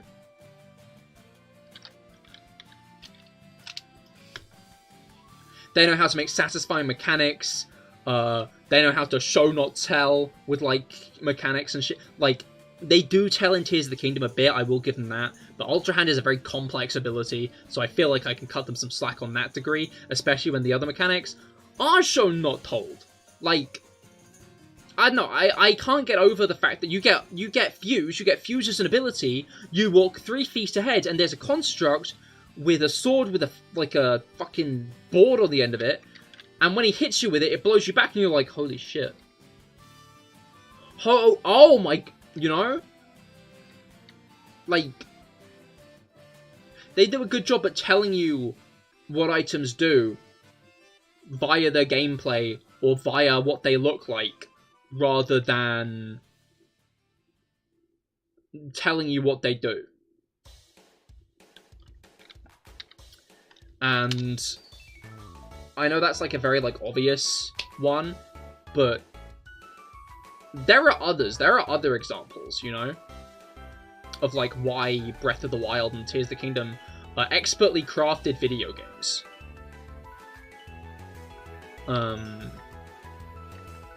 And like,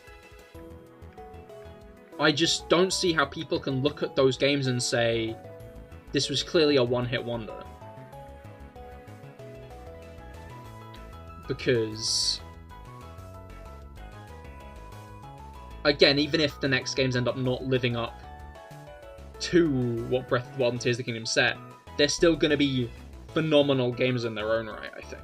I'd be surprised if they aren't. Maybe I'm speaking out my arse and like I'm hyping myself up too high, but I think, like, with how Breath of the Wild and Tears of the Kingdom show such an understanding of how to make a game, it would be really weird if they fell on their face that hard in the next one. Like, for it to not even be, like, a really good game and be straight up a bad game, there would have to be, like, a massive fumble somewhere along the way to an insane degree. I'm going to take a drink. My throat is getting hoarse.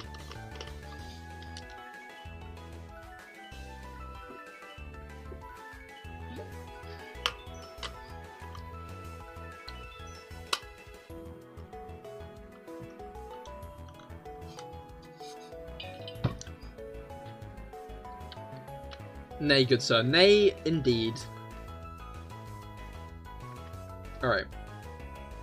Oh yeah, I thought so. Sorry, the cat has taken up her position on the bed.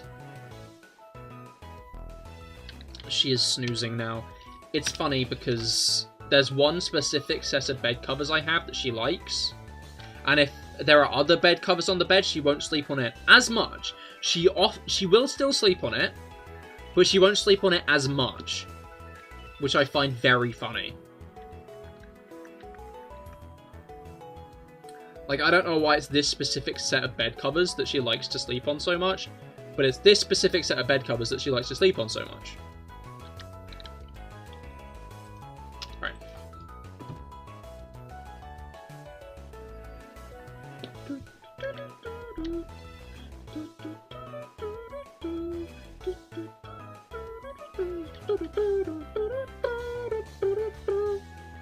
I feel like I was going to say something else, but it has slipped my mind. Womp womp. Okay.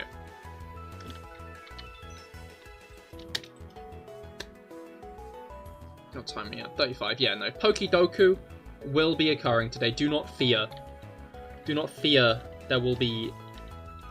I will doku some Pokus. Alright.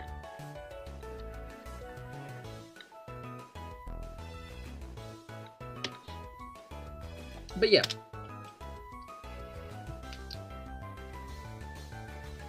I am interested to see what's on the horizon, because this is like a weird time of the year. I think this is a weird time of specifically this year, instead of in general, because... what was it called? There's, like, not much on the horizon in terms of, like, games coming out this year that we, like, know of. Like, is there going to be anything of the Pokemon brand released this year? Probably new cards. The anime is going to continue. Is there going to be, like, new Nintendo games released this year? Like, Thousand Year Door and Princess Peach Showtime? And that's it, I think? I think that's all we know about.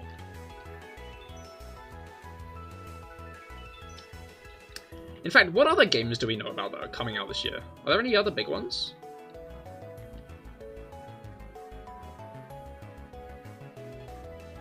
Dragon's Dogma 2, I think, unless I'm mistaken what it is.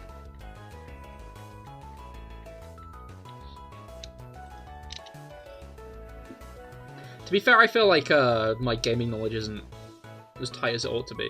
I mean, Greg Tower Defense is coming out on the 16th. And that's, like, one of the biggest events of the year. Like, let's be real. But yeah, no, it's like, especially for, like, Nintendo, it's a weird part of the year where, like, there's not loads of games slated. And it does make me wonder how long it'll be until we get a Direct. I feel like it'll be a lot closer to Princess Peach Showtime, because they did that more or less final trailer for it. And I could imagine one more small trailer in a Direct that's like, oh look, it's another secret costume for Peach.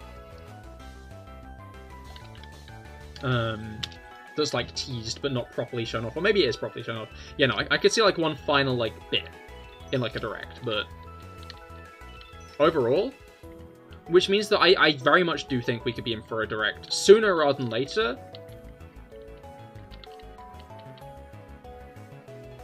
And if the rumors are true, we might finally be getting a name for whatever the next console is. I think this would be probably the funniest time to give us like another remake of a Mario and Luigi game. You know? Like Mario and Luigi on the Switch for like the first time. Like give them a remake. Maybe like Partners in Time or something.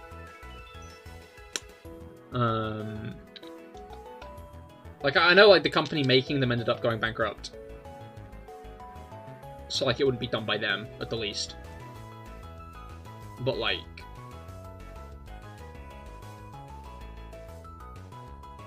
I think this would be like the best time, you know? Specifically, like, they announced the next console, like, at the end of the livestream. You know? Or maybe, like, halfway through the livestream, and then they announced a few new games coming out on the new console after that. And then at the end, they're like, but one more thing, and it's a Mario and Luigi Partners in Time remake. I think that would be, funny. It would also be fucked up, I think.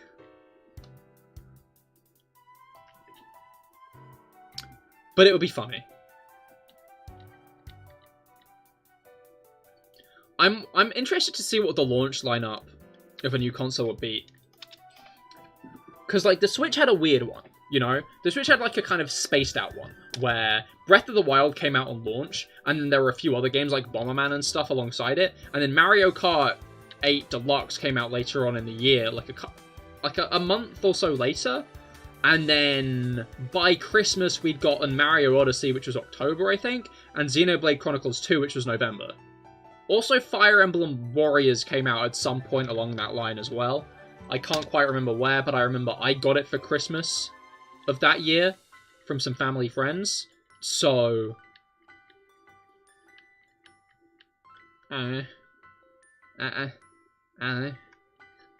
came out at some point. But yeah, it had like a weirdly like spaced release schedule for its like big IPs. So I wonder if we'll see the same on the next console. I think at this point I'd see it launching with Mario. But the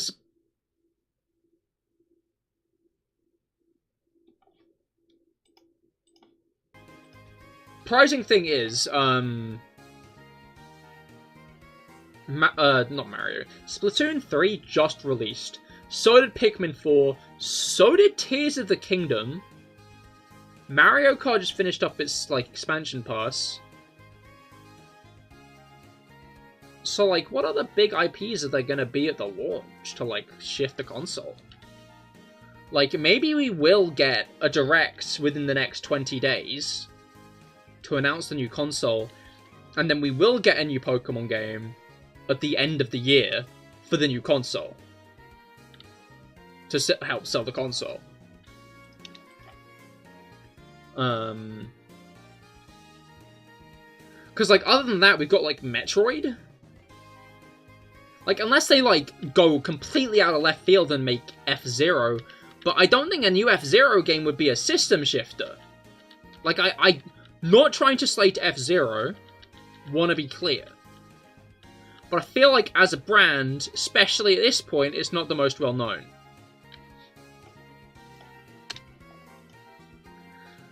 So, like, as a system shifter, not sure. So you have to wonder, like, what the release lineup would be for a new console.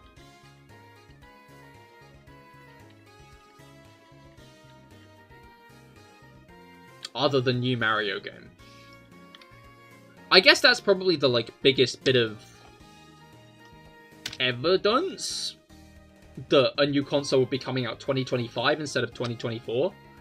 Because if it came out in 2025, then it'd be more reasonable to expect a new Mario Kart. More reasonable, I wouldn't say entirely reasonable, but it'd be more reasonable to expect a new Mario Kart.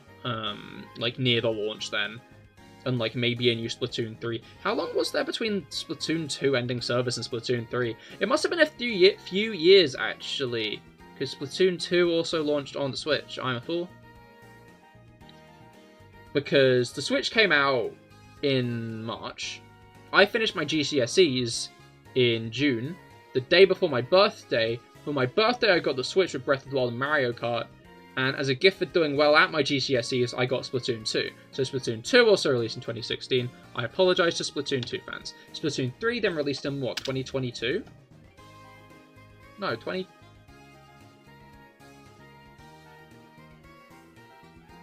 last 2 years have been a blur. Splatoon 3 release date. No, release price. No, it was release date. Yeah, okay, it released in September of 2022. So...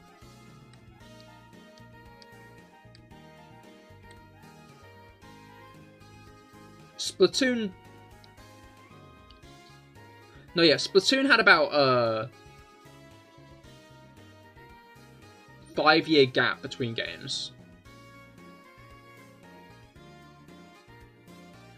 So a 2-year gap would be a very small one, especially with the expansion of Splatoon 3 coming out this year.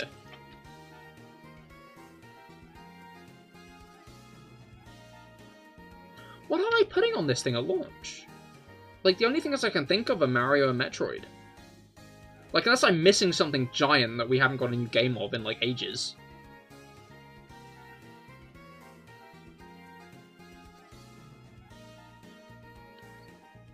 Because, like... Yeah, it just doesn't seem like loads. I guess we could end up getting, like, a new top-down or a new, like, Ocarina of Time-style Zelda game. Developed by a secondary team.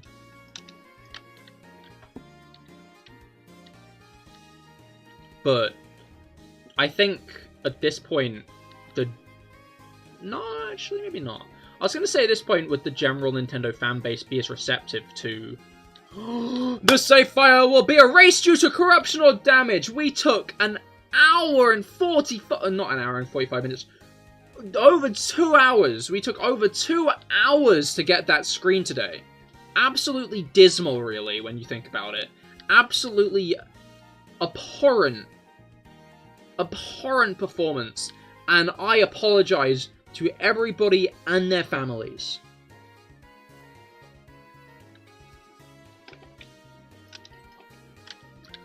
But, yeah, like...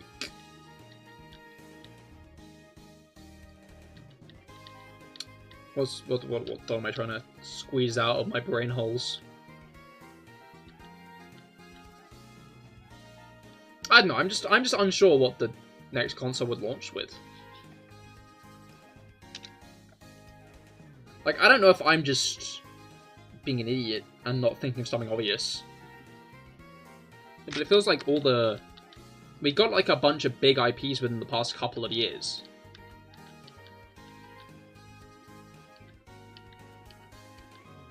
Like, the biggest thing we haven't got is a new mainline. And yet, we got a platformer literally, like, this last... Yeah, we got a new platform, Mario platformer, last year in Mario Wonder. Like, maybe we won't get a new console this year, honestly. Maybe we'll get a new console next year. But that does beg the question what's going to release for the rest of the Switch's lifespan. Other than, like, let's be real, a new Pokemon. I don't know. I don't know what they'd announce this year, but I feel like we probably are going to get a new Pokemon game this year. I don't think we're going to get Black and White remakes, but I could very much see us getting Johto remakes.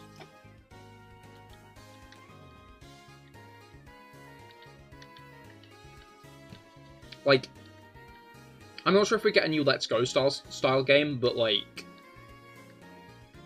who knows? We'll see. We'll see.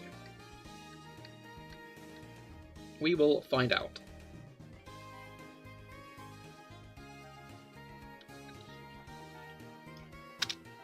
And it'll be sooner rather than later. It'll be February. I mean, to be fair, maybe it won't be sooner rather than later, because Ultra Sun and Moon were like announced in June.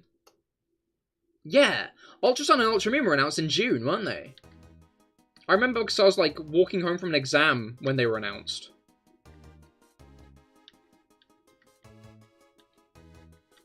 Which was whack. Maybe it was May, but point being, they were announced like later than February. Which was like the only time, like that hasn't happened since. There's been a Pokemon announcement every Pokemon Day since 2017. I guess, like, the thought and process there is maybe they didn't want to, like, fight too much with the Switch. In that, like, announcement. They didn't want to be overshadowed. But, who knows? We didn't get... We got it later that year, and I found that interesting.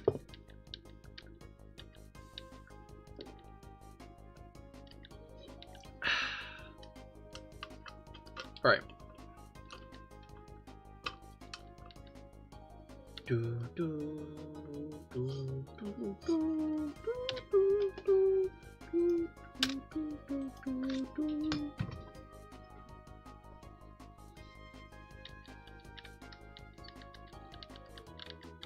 But yeah. I need to bring up... Not bring up. I need to be more attentive to the talking points list. It's like an important thing to have, especially for these streams. Because when chat isn't as active, I need to be ready to monologue, you know? And who doesn't love a good monologue? I love a good monologue.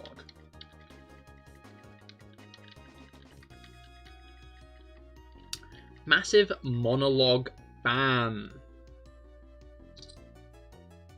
Right.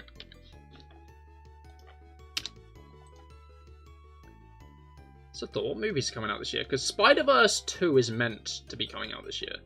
Unless they've already delayed it. I'm not sure they have. It's not gonna come out this year. Like, I'm gonna be blunt. There's no way... I don't mean Spider-Verse 2, I mean Spider-Verse 3 or...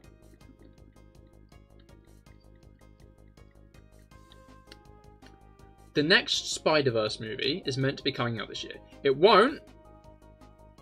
Especially after, like... I don't know, I feel like after the conditions Lord and Miller were putting the animators through, like, became public, I feel like it makes it, like...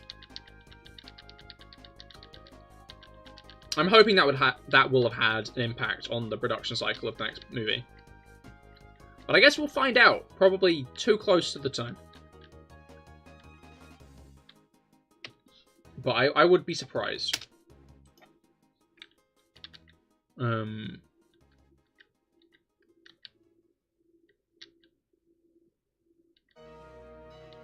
We got Despicable Me 4. That's, we got Megamind. Everyone's really pissed off with the new Megamind movie because it looks like a straight to DVD bargain bin sequel. But that's why I'm excited for it. You know? Like, straight to DVD bargain sequels, they died out. they stopped, you know? All of a sudden, companies were putting actual effort into their big IPs and giving them, when they gave them sequels, you know? Frozen 2 was, like, on the big screen and was very, well animated and got, like, a whole documentary. I didn't watch it, so I can't really make a big comment on its plot. But I've heard it wasn't that great. Which I guess is more in line with the straight-to-DVD sequels. But it got the big screen treatment, you know? Like, I can't really think of many other sequel examples. And that's, like, the other point. We've not got many other sequel examples. Disney's main thing lately has been remaking their old movies in live action. Sometimes in quotes, because it's mostly animated still. But, like,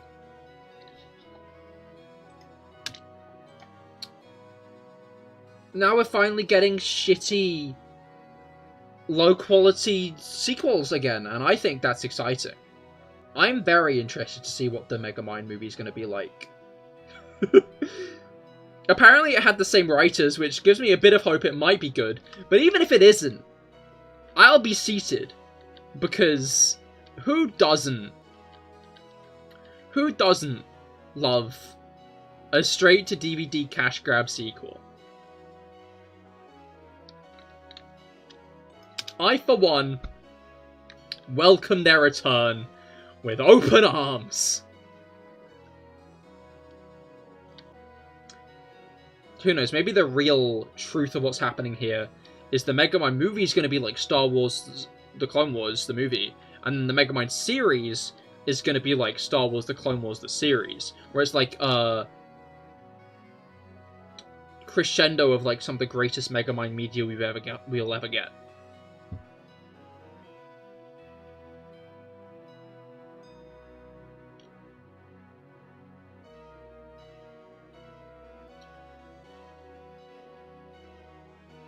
Probably not.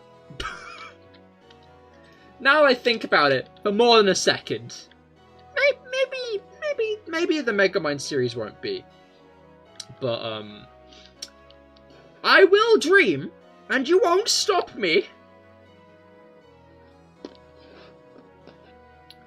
I just think it's funny that we're getting straight to DVD. Like, it's straight to streaming now, but straight to DVD shoddy sequels. Because it just feels like...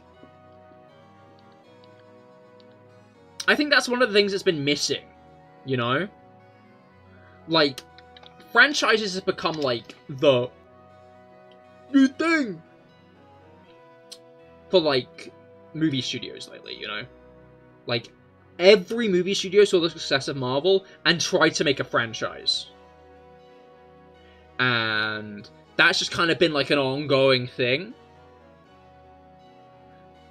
So we kind of stopped seeing shit-ass sequels, because companies wanted good sequels, because those might make money.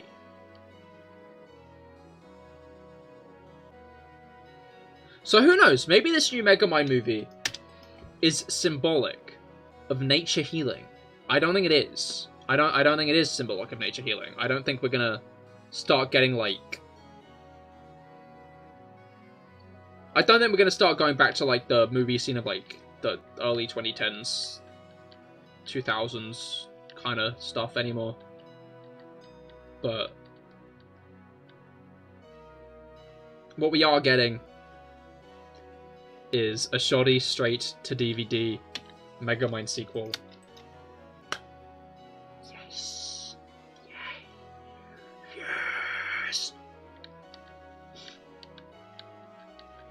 Sorry, I'm very aware I'm the only person on the planet hyped for this, but I will remain hyped. I love Megamind. I've never seen Megamind, but it looks like the most movie people are scared shit's going to flop.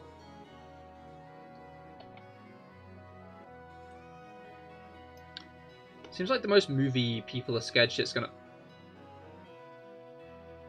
But what do you mean? I might just be being dyslexic here, I'll be honest. But yeah, I recommend Megamind. Megamind is a very good film.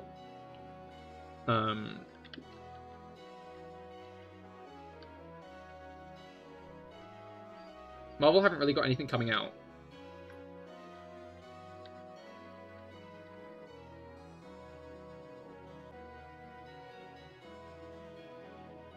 Wait, I'm still trying to... Do you mean it being a superhero movie is going to work against it? Because of superhero fatigue?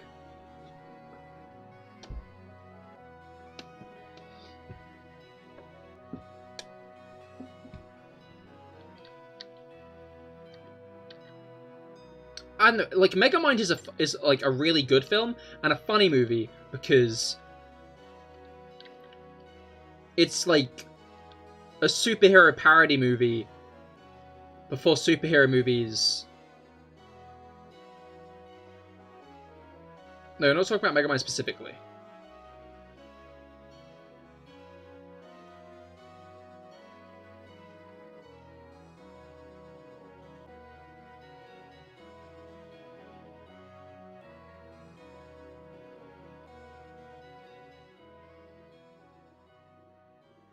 Oh!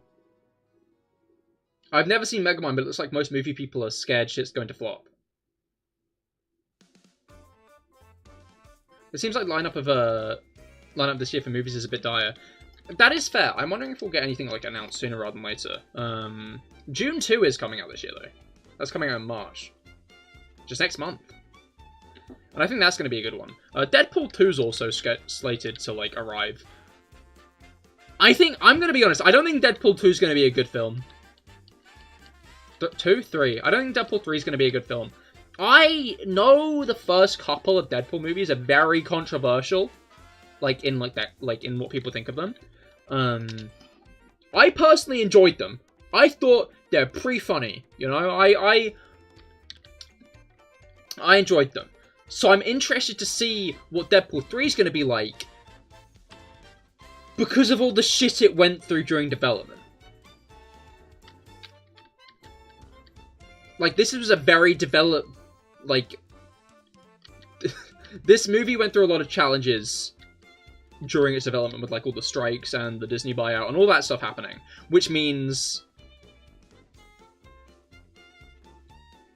The new one... I think it's going to be on shaky ground as to its quality. Like, if that movie manages to come out being A, coherent, and B, funny, I will be so impressed. Like, I will genuinely be so impressed. But I guess we will find out.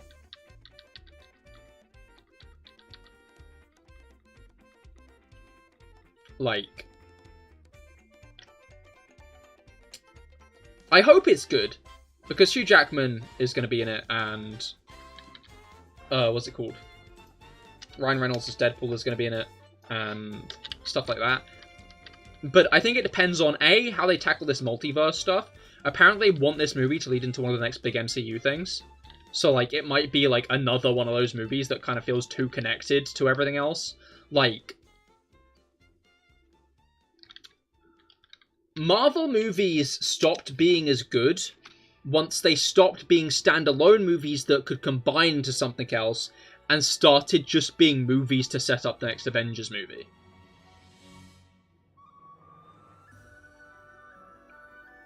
Like... The best MCU films are films that stand on their own two legs. You know? That you can just watch alone, or like in part of like their main franchise, and not be entirely like confused and baffled about what the fuck's going on. The issue is especially after Endgame, they wanted every MCU film to be set up for the next big MCU property. The next big, like, Avengers movie and shit. They wanted you to be like, oh, these are the next Avengers.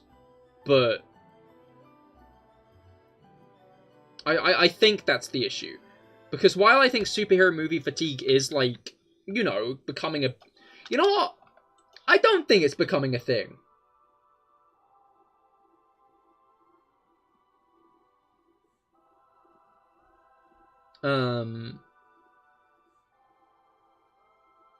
Even Batman can stop the nostalgia bait cameo being bad. Yeah. Yeah, no, definitely. But that's, like, also my point. Because the Batman was really well received, you know? People loved the Batman.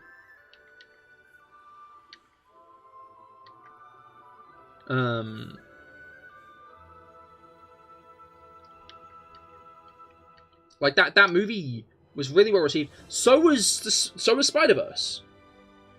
Like, I'm really interested to know if it's superhero movie fatigue, or if superhero movies just aren't presenting good enough concepts to audiences. I guess maybe it is,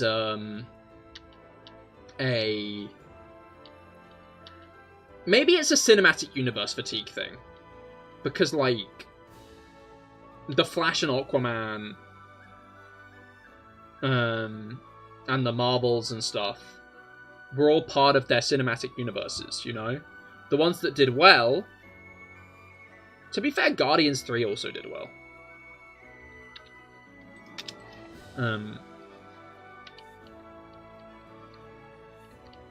But, like... I don't know, I just wonder if we were getting good, interesting movies... superhero movies, if this superhero fatigue conversation would be there or not, you know? Because I'm going to be honest, superhero fatigue, like, as a conversation, has been going on for years. It didn't start after Endgame, that's for certain. Superhero fatigue has been going on, like, has supposedly been going on for a long-ass time. So I don't know how much of it is a real thing, and how much of it are people just know, and how much of it is just, like, they're not making movies that the general public are actually interested in anymore.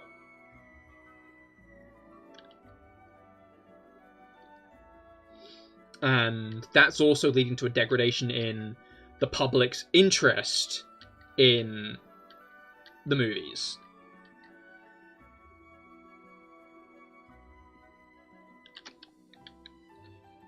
I definitely think streaming service exclusive shows set in the universes is, like, a detriment to it. Because, like, I saw a lot of people being like, oh, well, you don't have to watch the shows, it's explained. Like, the thing, like, gets its point across,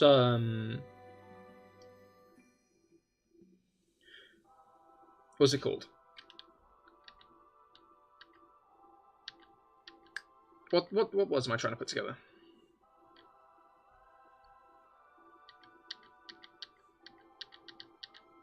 Yeah, I think the introduction of the series into the MCU was a really bad idea, because these characters then start appearing in movies, and all of a sudden people are expected to care about them even if they haven't watched the series, especially with streaming services being, like, such a commitment money-wise. Like, people aren't going to be subscribed to every single streaming service at this point, which means they're more and more likely to be missing out on these... Which means, like, a general audience are more and more likely to be missing out on these MCU series. Which means if you try to make a movie based around characters from those series, people aren't going to be as interested. Really? I thought Superhero Fatigue came in after Endgame. I'm not sure if I buy it, though. Wait, okay. I didn't see this one personally, but Shang-Chi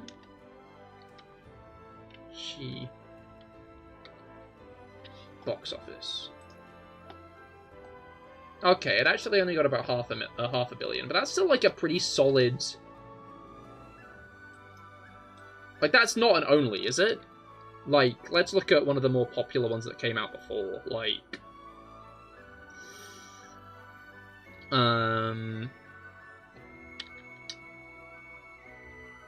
Doctor Strange 1. Yeah, that only got about 200 million more. Like...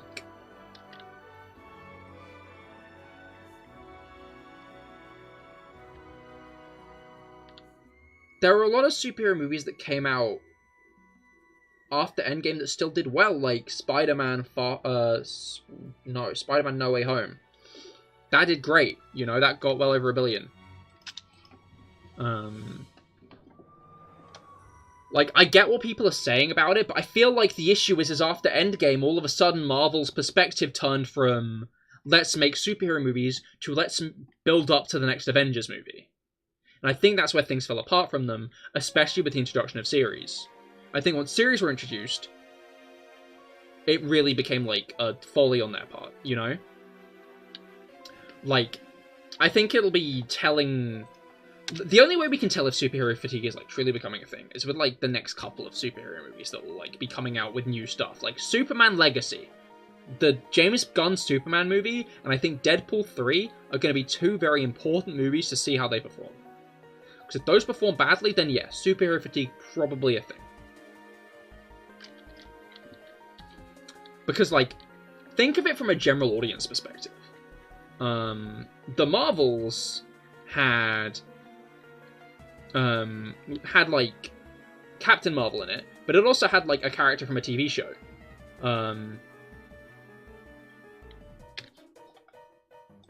Like it had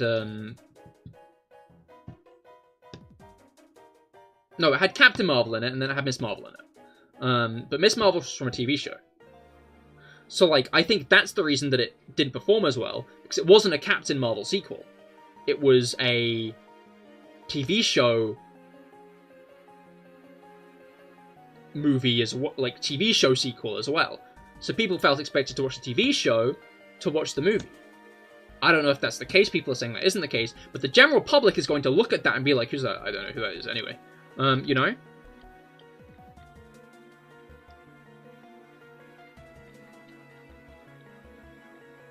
Like, Aquaman 2 did perform worse, though.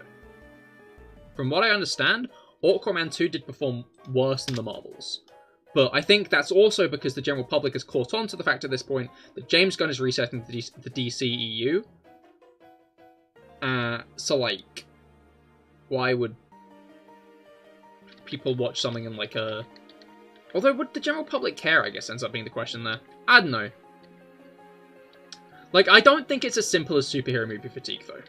That's my hot take. I don't think the issue is just superhero movie fatigue. I think the issue is specifically how they're handling superhero movies.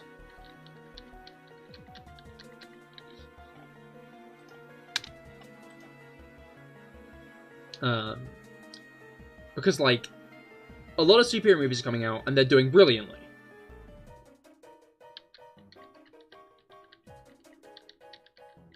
You know? So whatever the issue is I don't think it's just superhero movie fatigue. You know?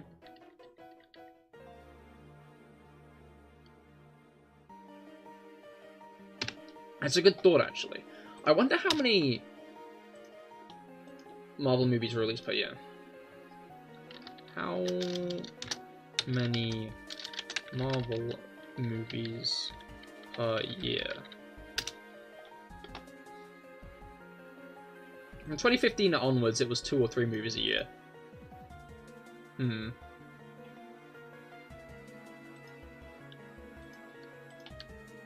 It could definitely be a combination of stuff, but I'm wondering if it's just Disney in general. That might be an issue. I mean, yeah, Disney, I think, are becoming a bit of an issue company with, like, how they... Well, yeah, Disney, yeah, they're becoming an issue company with how they operate. And I feel like it's all starting to fall apart around them, because they're trying to operate...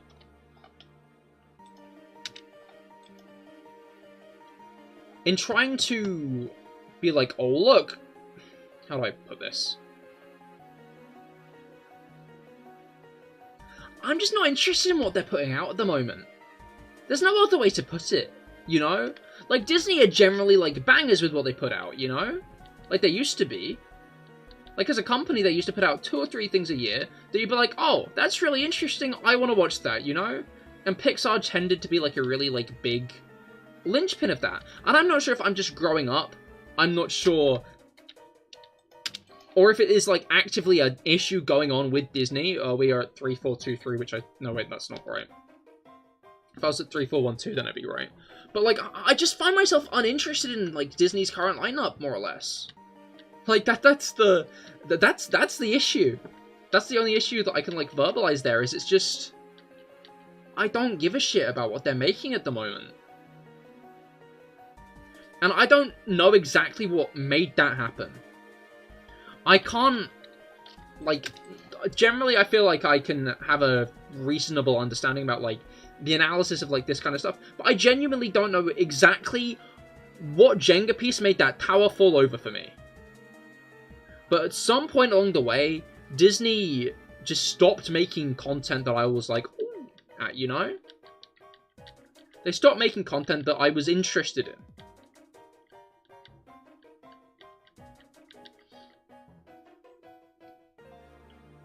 And, like, to be clear, I'm not, like, I was never the kind of person who watched a product because the Disney name was attached to it. Like, I'm not a fucking Disney adult or anything like that. But, like, in general, Disney were good enough at putting out properties that were interesting, you know? As a company, they did a pretty good job at, like, making interesting products. But over the past decade or so, they've just kind of ruined their own reputation. Which is funny because they have, like, made a bunch of really high-grossing movies over the past couple of years. But at some point, I lost interest, and I don't think I'm alone in that. I'm definitely not alone in that. But I think it's telling that it's a Disney issue, because I'm interested in other stuff that's coming out. Like,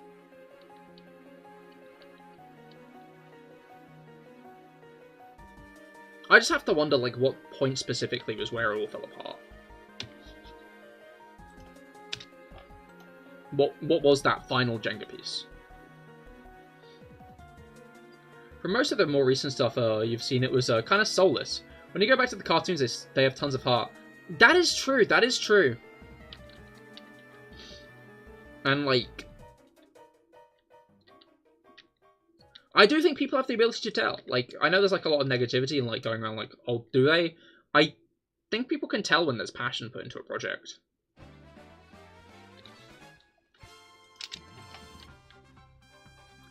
And to deny that, and to just try to hit a bunch of, like, production checkboxes, I think that's where it falls apart, you know? Alright.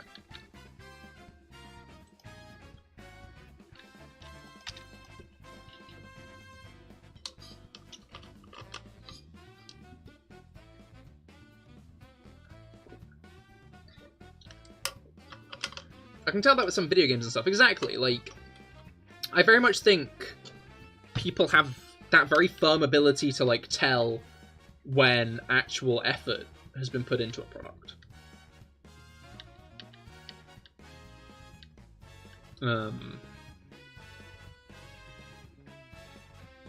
Because when that effort hasn't been put in, it doesn't have any, like, no, especially when that effort hasn't been put in, a product doesn't have staying power. I haven't heard anything about Starfield in months. You know? Like, a game with, like, a thing with Solon has, like, that kind of staying power. It'll still be talked about a few months later. So you can kind of tell when it doesn't, because people have stopped talking about it. But there's an inherent ability I think people have to be able to tell if a product, especially, like, an art product, has actual passion put in behind it. Which I guess gives me some hope for, like, AI. In the sense of, like, I do wonder if the general public... Because, like, that's the big thing, you know? Like, as someone, like, very aware of, like, art and media and the effort that goes into it, like, of course I hate AI. But my question is very much about the general public. Are they going to hate AI in the same way, or are they just going to think, oh, it's this cool niche thing? Well, not niche thing, this cool new thing. And I feel like that kind of stuff suggests that the general public won't respond well when companies, because it probably is a when, start putting loads of AI in their work. Trying to think of some recently. You think of the Pokemon DLC example. You can compare it to Spider-Man 2. The main gameplay is solid, but the story pretty meh.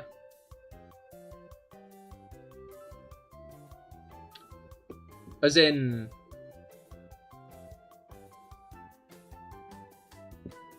You think the DLC story is meh? Or the Pokemon DLC stories, man.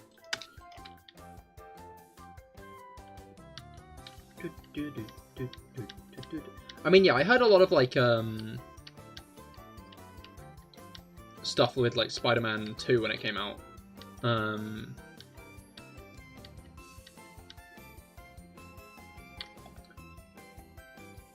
Pokemon DLC, good Spider-Man 2 story, Matt. Spider-Man 2, Matt. Yeah, no, okay, cool, yeah. Sorry, I was just, checking if we were on the same page, and honestly, we are, yeah. Exactly, like, the same. Like, people say Game Freak lazy and stuff a lot. I don't think that's what's going on there.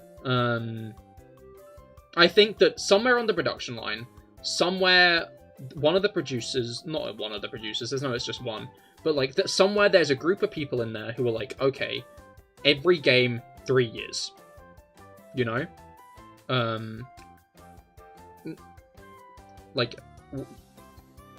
a new generation comes out every 3 years. The year after we get DLC, the year after maybe another game, the year after that, new generation.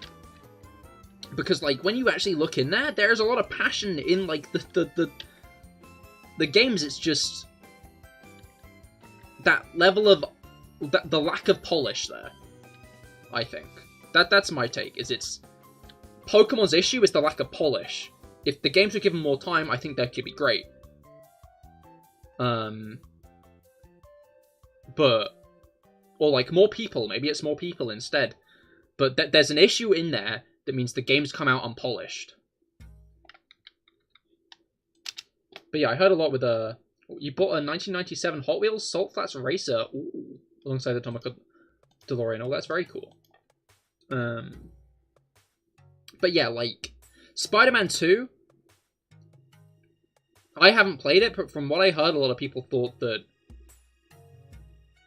like, a lot of people felt that it was deliberately released, pushed to be released in 2023.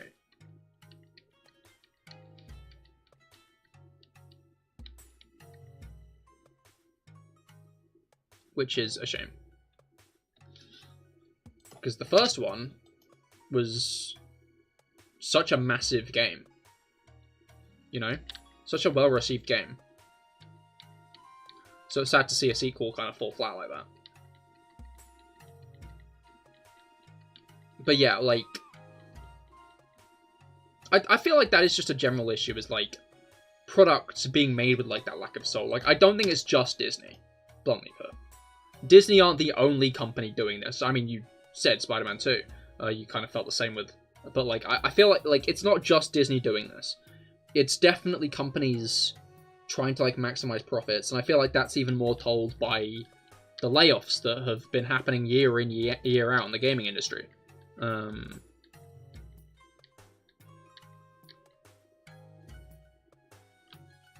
It's a shame. Hopefully we get some big actual change sooner rather than later, because it's clear that it's needed.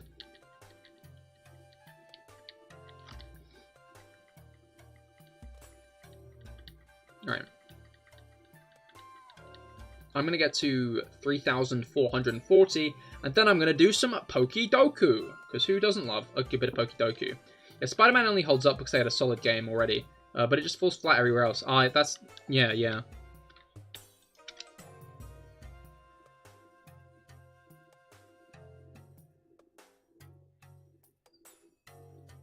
But yeah, it'll be interesting to see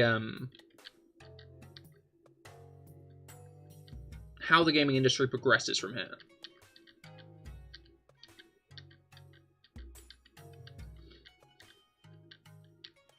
Alright.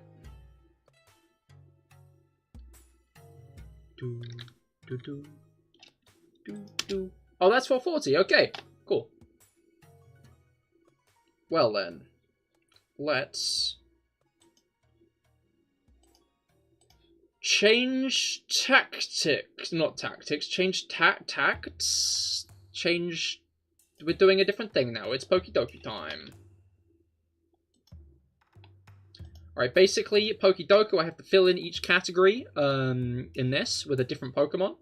I have to match up the left category along with the down category, so I need an Alolan Ice type. Please don't tell me answers before I have answered them myself, though.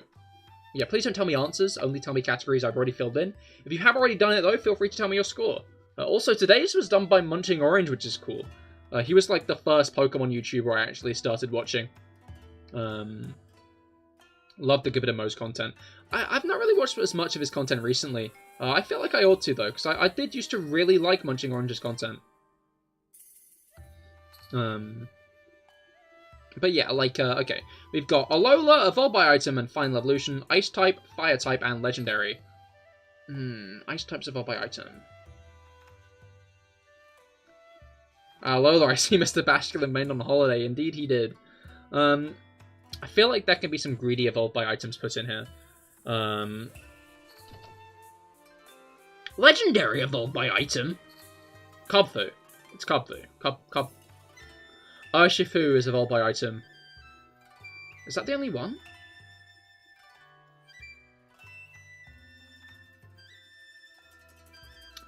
Because I don't think Cosmog, I don't think Solgaleo and Lunala are Evolved by Item. Silvally is Friendship. Naganadel isn't a Legendary.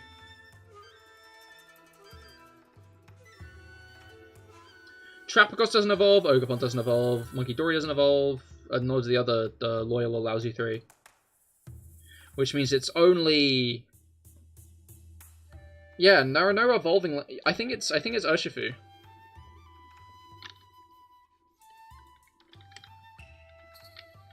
But do people think of single... I'm gonna put Rapid Strike.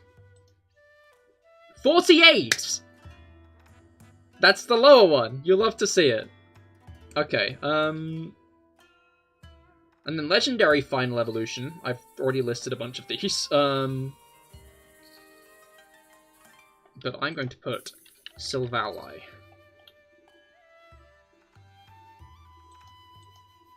%, okay. And then Alolan Legendaries. I could just put Type Null here. Felix, hello, how goes it? You arrived at the right time. Was this a calculated measure, or have you just hopped in at a good point? Right, Alolan Legendaries. Yeah, obviously we got Type Null, Cosmog, Cosmoem. Oh wait, no, one of the Necrozma forms is probably lower. Let's go Necrozma Dusk. Necrozma Dusk tends to be lower. 4.8. You love to see it. Okay. That's the Legendary category done. Now we've got Ice and Fire Final Evolutions. I'm gonna put Darmanitan here. Darmanitan Gala Zen, I mean. Or people do that deliberately. Like, would Scovillain get less? No, there's got to be more than Scovillain in terms of Final Evolution Fire types in this game. In Scarlet Violet. What other Scarlet and Violet fire types are there? And are they... Well, other than Skeledirge, and are they more recognizable? I'm trying to think what area would have the fire types appear in it, because there's not really any, like, fire-dedicated area. I'm gonna put Darmanitan Gala Zen mode. 2%? I feel like that's a high score. Not like that high of a score, obviously, but I think it's a higher score than it could have been if I'd gone with a better option.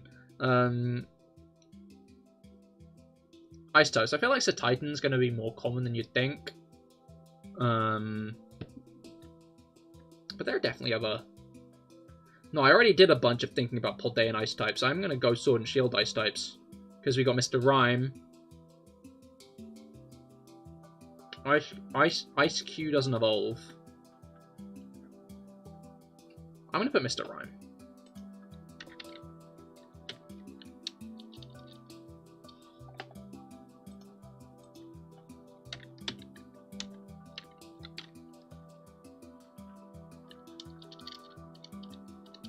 What the hell?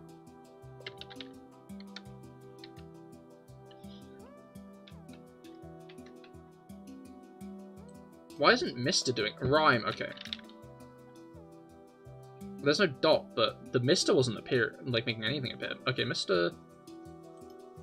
Rhyme. 2.9, that's pretty solid. I'm getting low scores. I'll give myself that. What did you get? What did you get, Felix?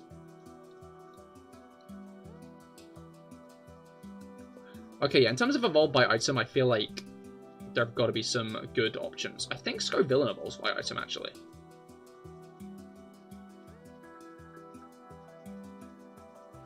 $109. Interesting. Okay, I'm like pretty sure Scoville evolves by Firestone. But I'm not 100% sure is the issue. But I am pretty sure. But I'm not 100... But, like... Does it, though? Does... I think it does. I think it is Firestone. If it's not Firestone, it's some niche evolution method. Like, there's a... Life is boring if you take no risks. It does! You love to see it! Okay! And then ice types evolved by item. Ugh. I feel like going earlier on than later on is a better idea. The Magmortar might have gone less than Scoville, and I do wonder. But yeah, ice types evolved by item. How the fuck was Ceruledge 0.2 lower than that? Ceruledge was 2.4? No! Wait, Felix, did you have a fumble answer? Did you fumble an answer? Or did you answer, like, good answers across the board?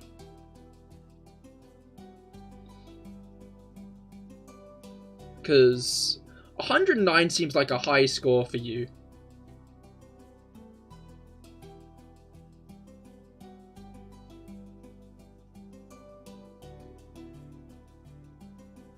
Okay,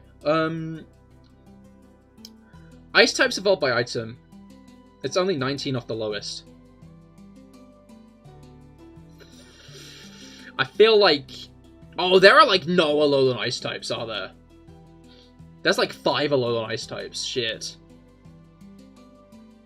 But evolved by item, ice was one of the highest. Ah, okay, interesting. I feel like there are very few ice types evolved by item as well, honestly. Does Weavile count? Because Weavile evolves while holding an item. Wait, no, but it's got to be used in Legends. Because you can't hold items in Legends. I think Weavile does evolve by item, but would that be one people don't think of?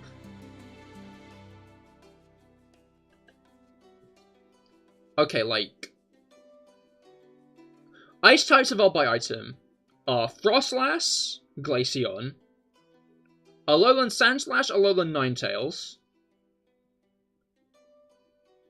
Crabominable only evolves on Mount Nanakila, which means it's probably Ice Stone now.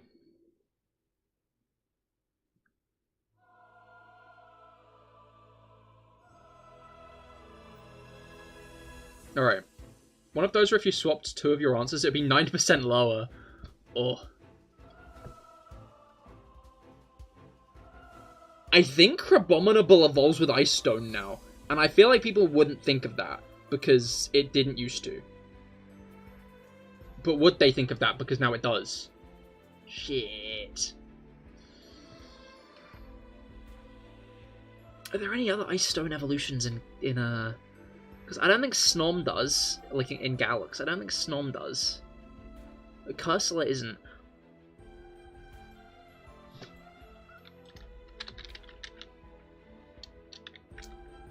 I think... I don't know why I'm so certain Crabominable must be Ice Stone now. But it only evolved on Mount Nanakila in Sun and Moon, and Gen 8 was when they changed all of that to only be stones. Which means Crabominable either has a different evolution method now, or is Ice Stone. One or the other. Yes! Okay. Okay, we're cooking! Okay, we are cooking!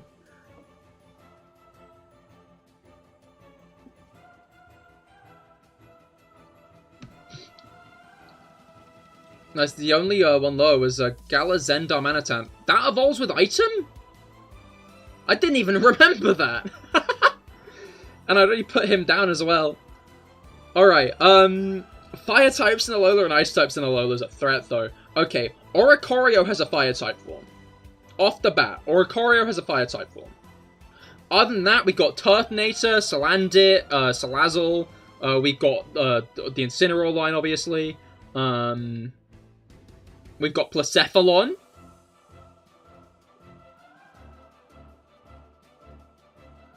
We've got Blacephalon.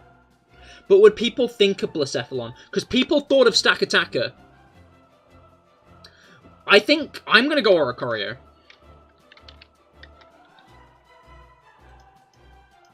.9, that's pretty good, I'm going to be honest. But is it good enough? That's the question. Is it good enough? So he was the lowest for 3 categories. What's the 3rd category? Oh, Ice Final Evolution, maybe? Or Fire Evolved by Item. Well, congrats, I guess. Wait, why are you congratulating me now? I've got one more answer to make.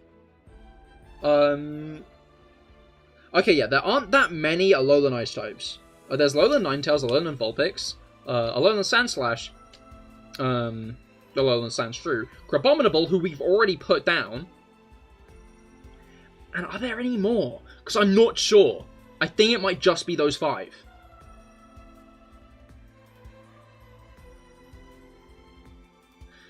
Unless there's an Ice-type Ultra Beast, but I don't think there is. I'm pretty sure there isn't.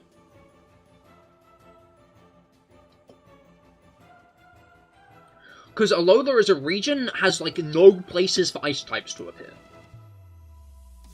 So I think it might just be those 5. But I genuinely can't think of any others. Like, if there are other Ice types in Alola, I am blanking on them entirely. So, which is less popular? Sandshrew definitely less popular, especially on a Munching Orange one. I think more people will put Alolan Ninetales, because that's one of his favorite Pokemon. So I'm going to put Sandshrew or Sandslash? I'm going to put Sandslash. Wait, I beat Felix! I think this is the first time this has happened. Oh, he put Ninetales for these ones.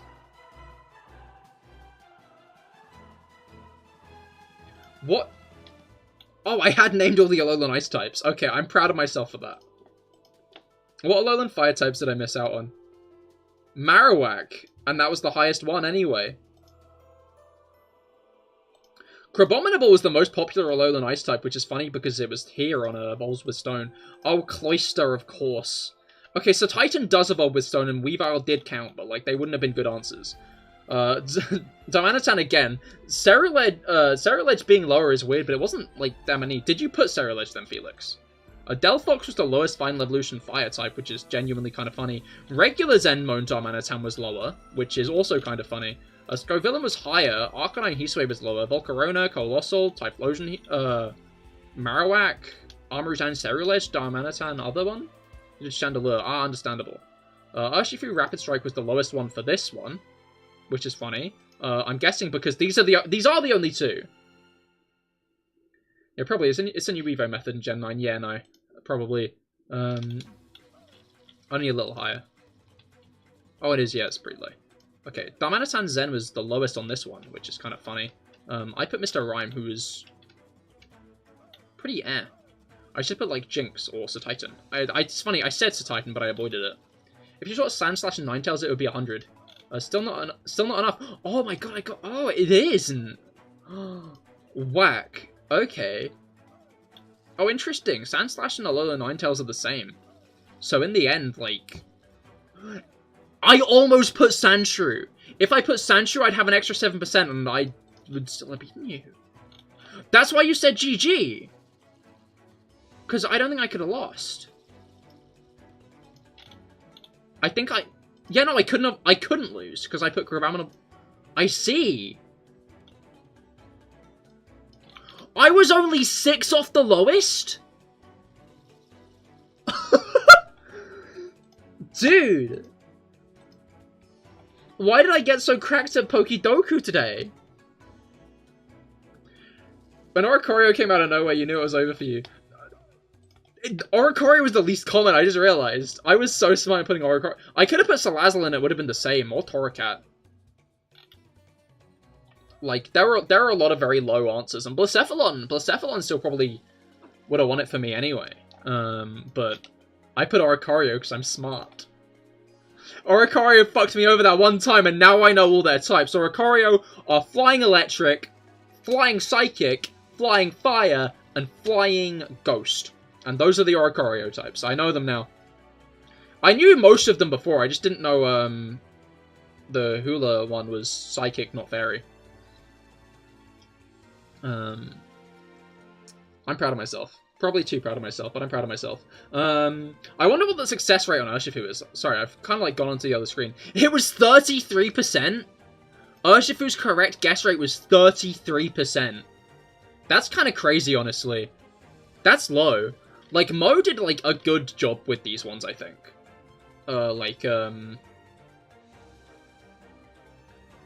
With like making hard categories.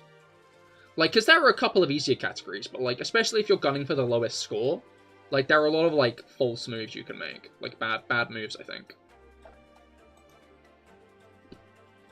Although, to be fair, fully evolved ice types is 11%, and fully evolved fire types is 13%, so... alright. Like, the highest. The most common for ice types is 11%, and the most common for fire types is 13%. Wait, so... Does it let you do repeats or no? You've never tried. It does not let you do repeats. Oh wait, repeat Pokemon? No. No, it doesn't. I'm pretty sure it doesn't. No, it doesn't. Because that would be cheap.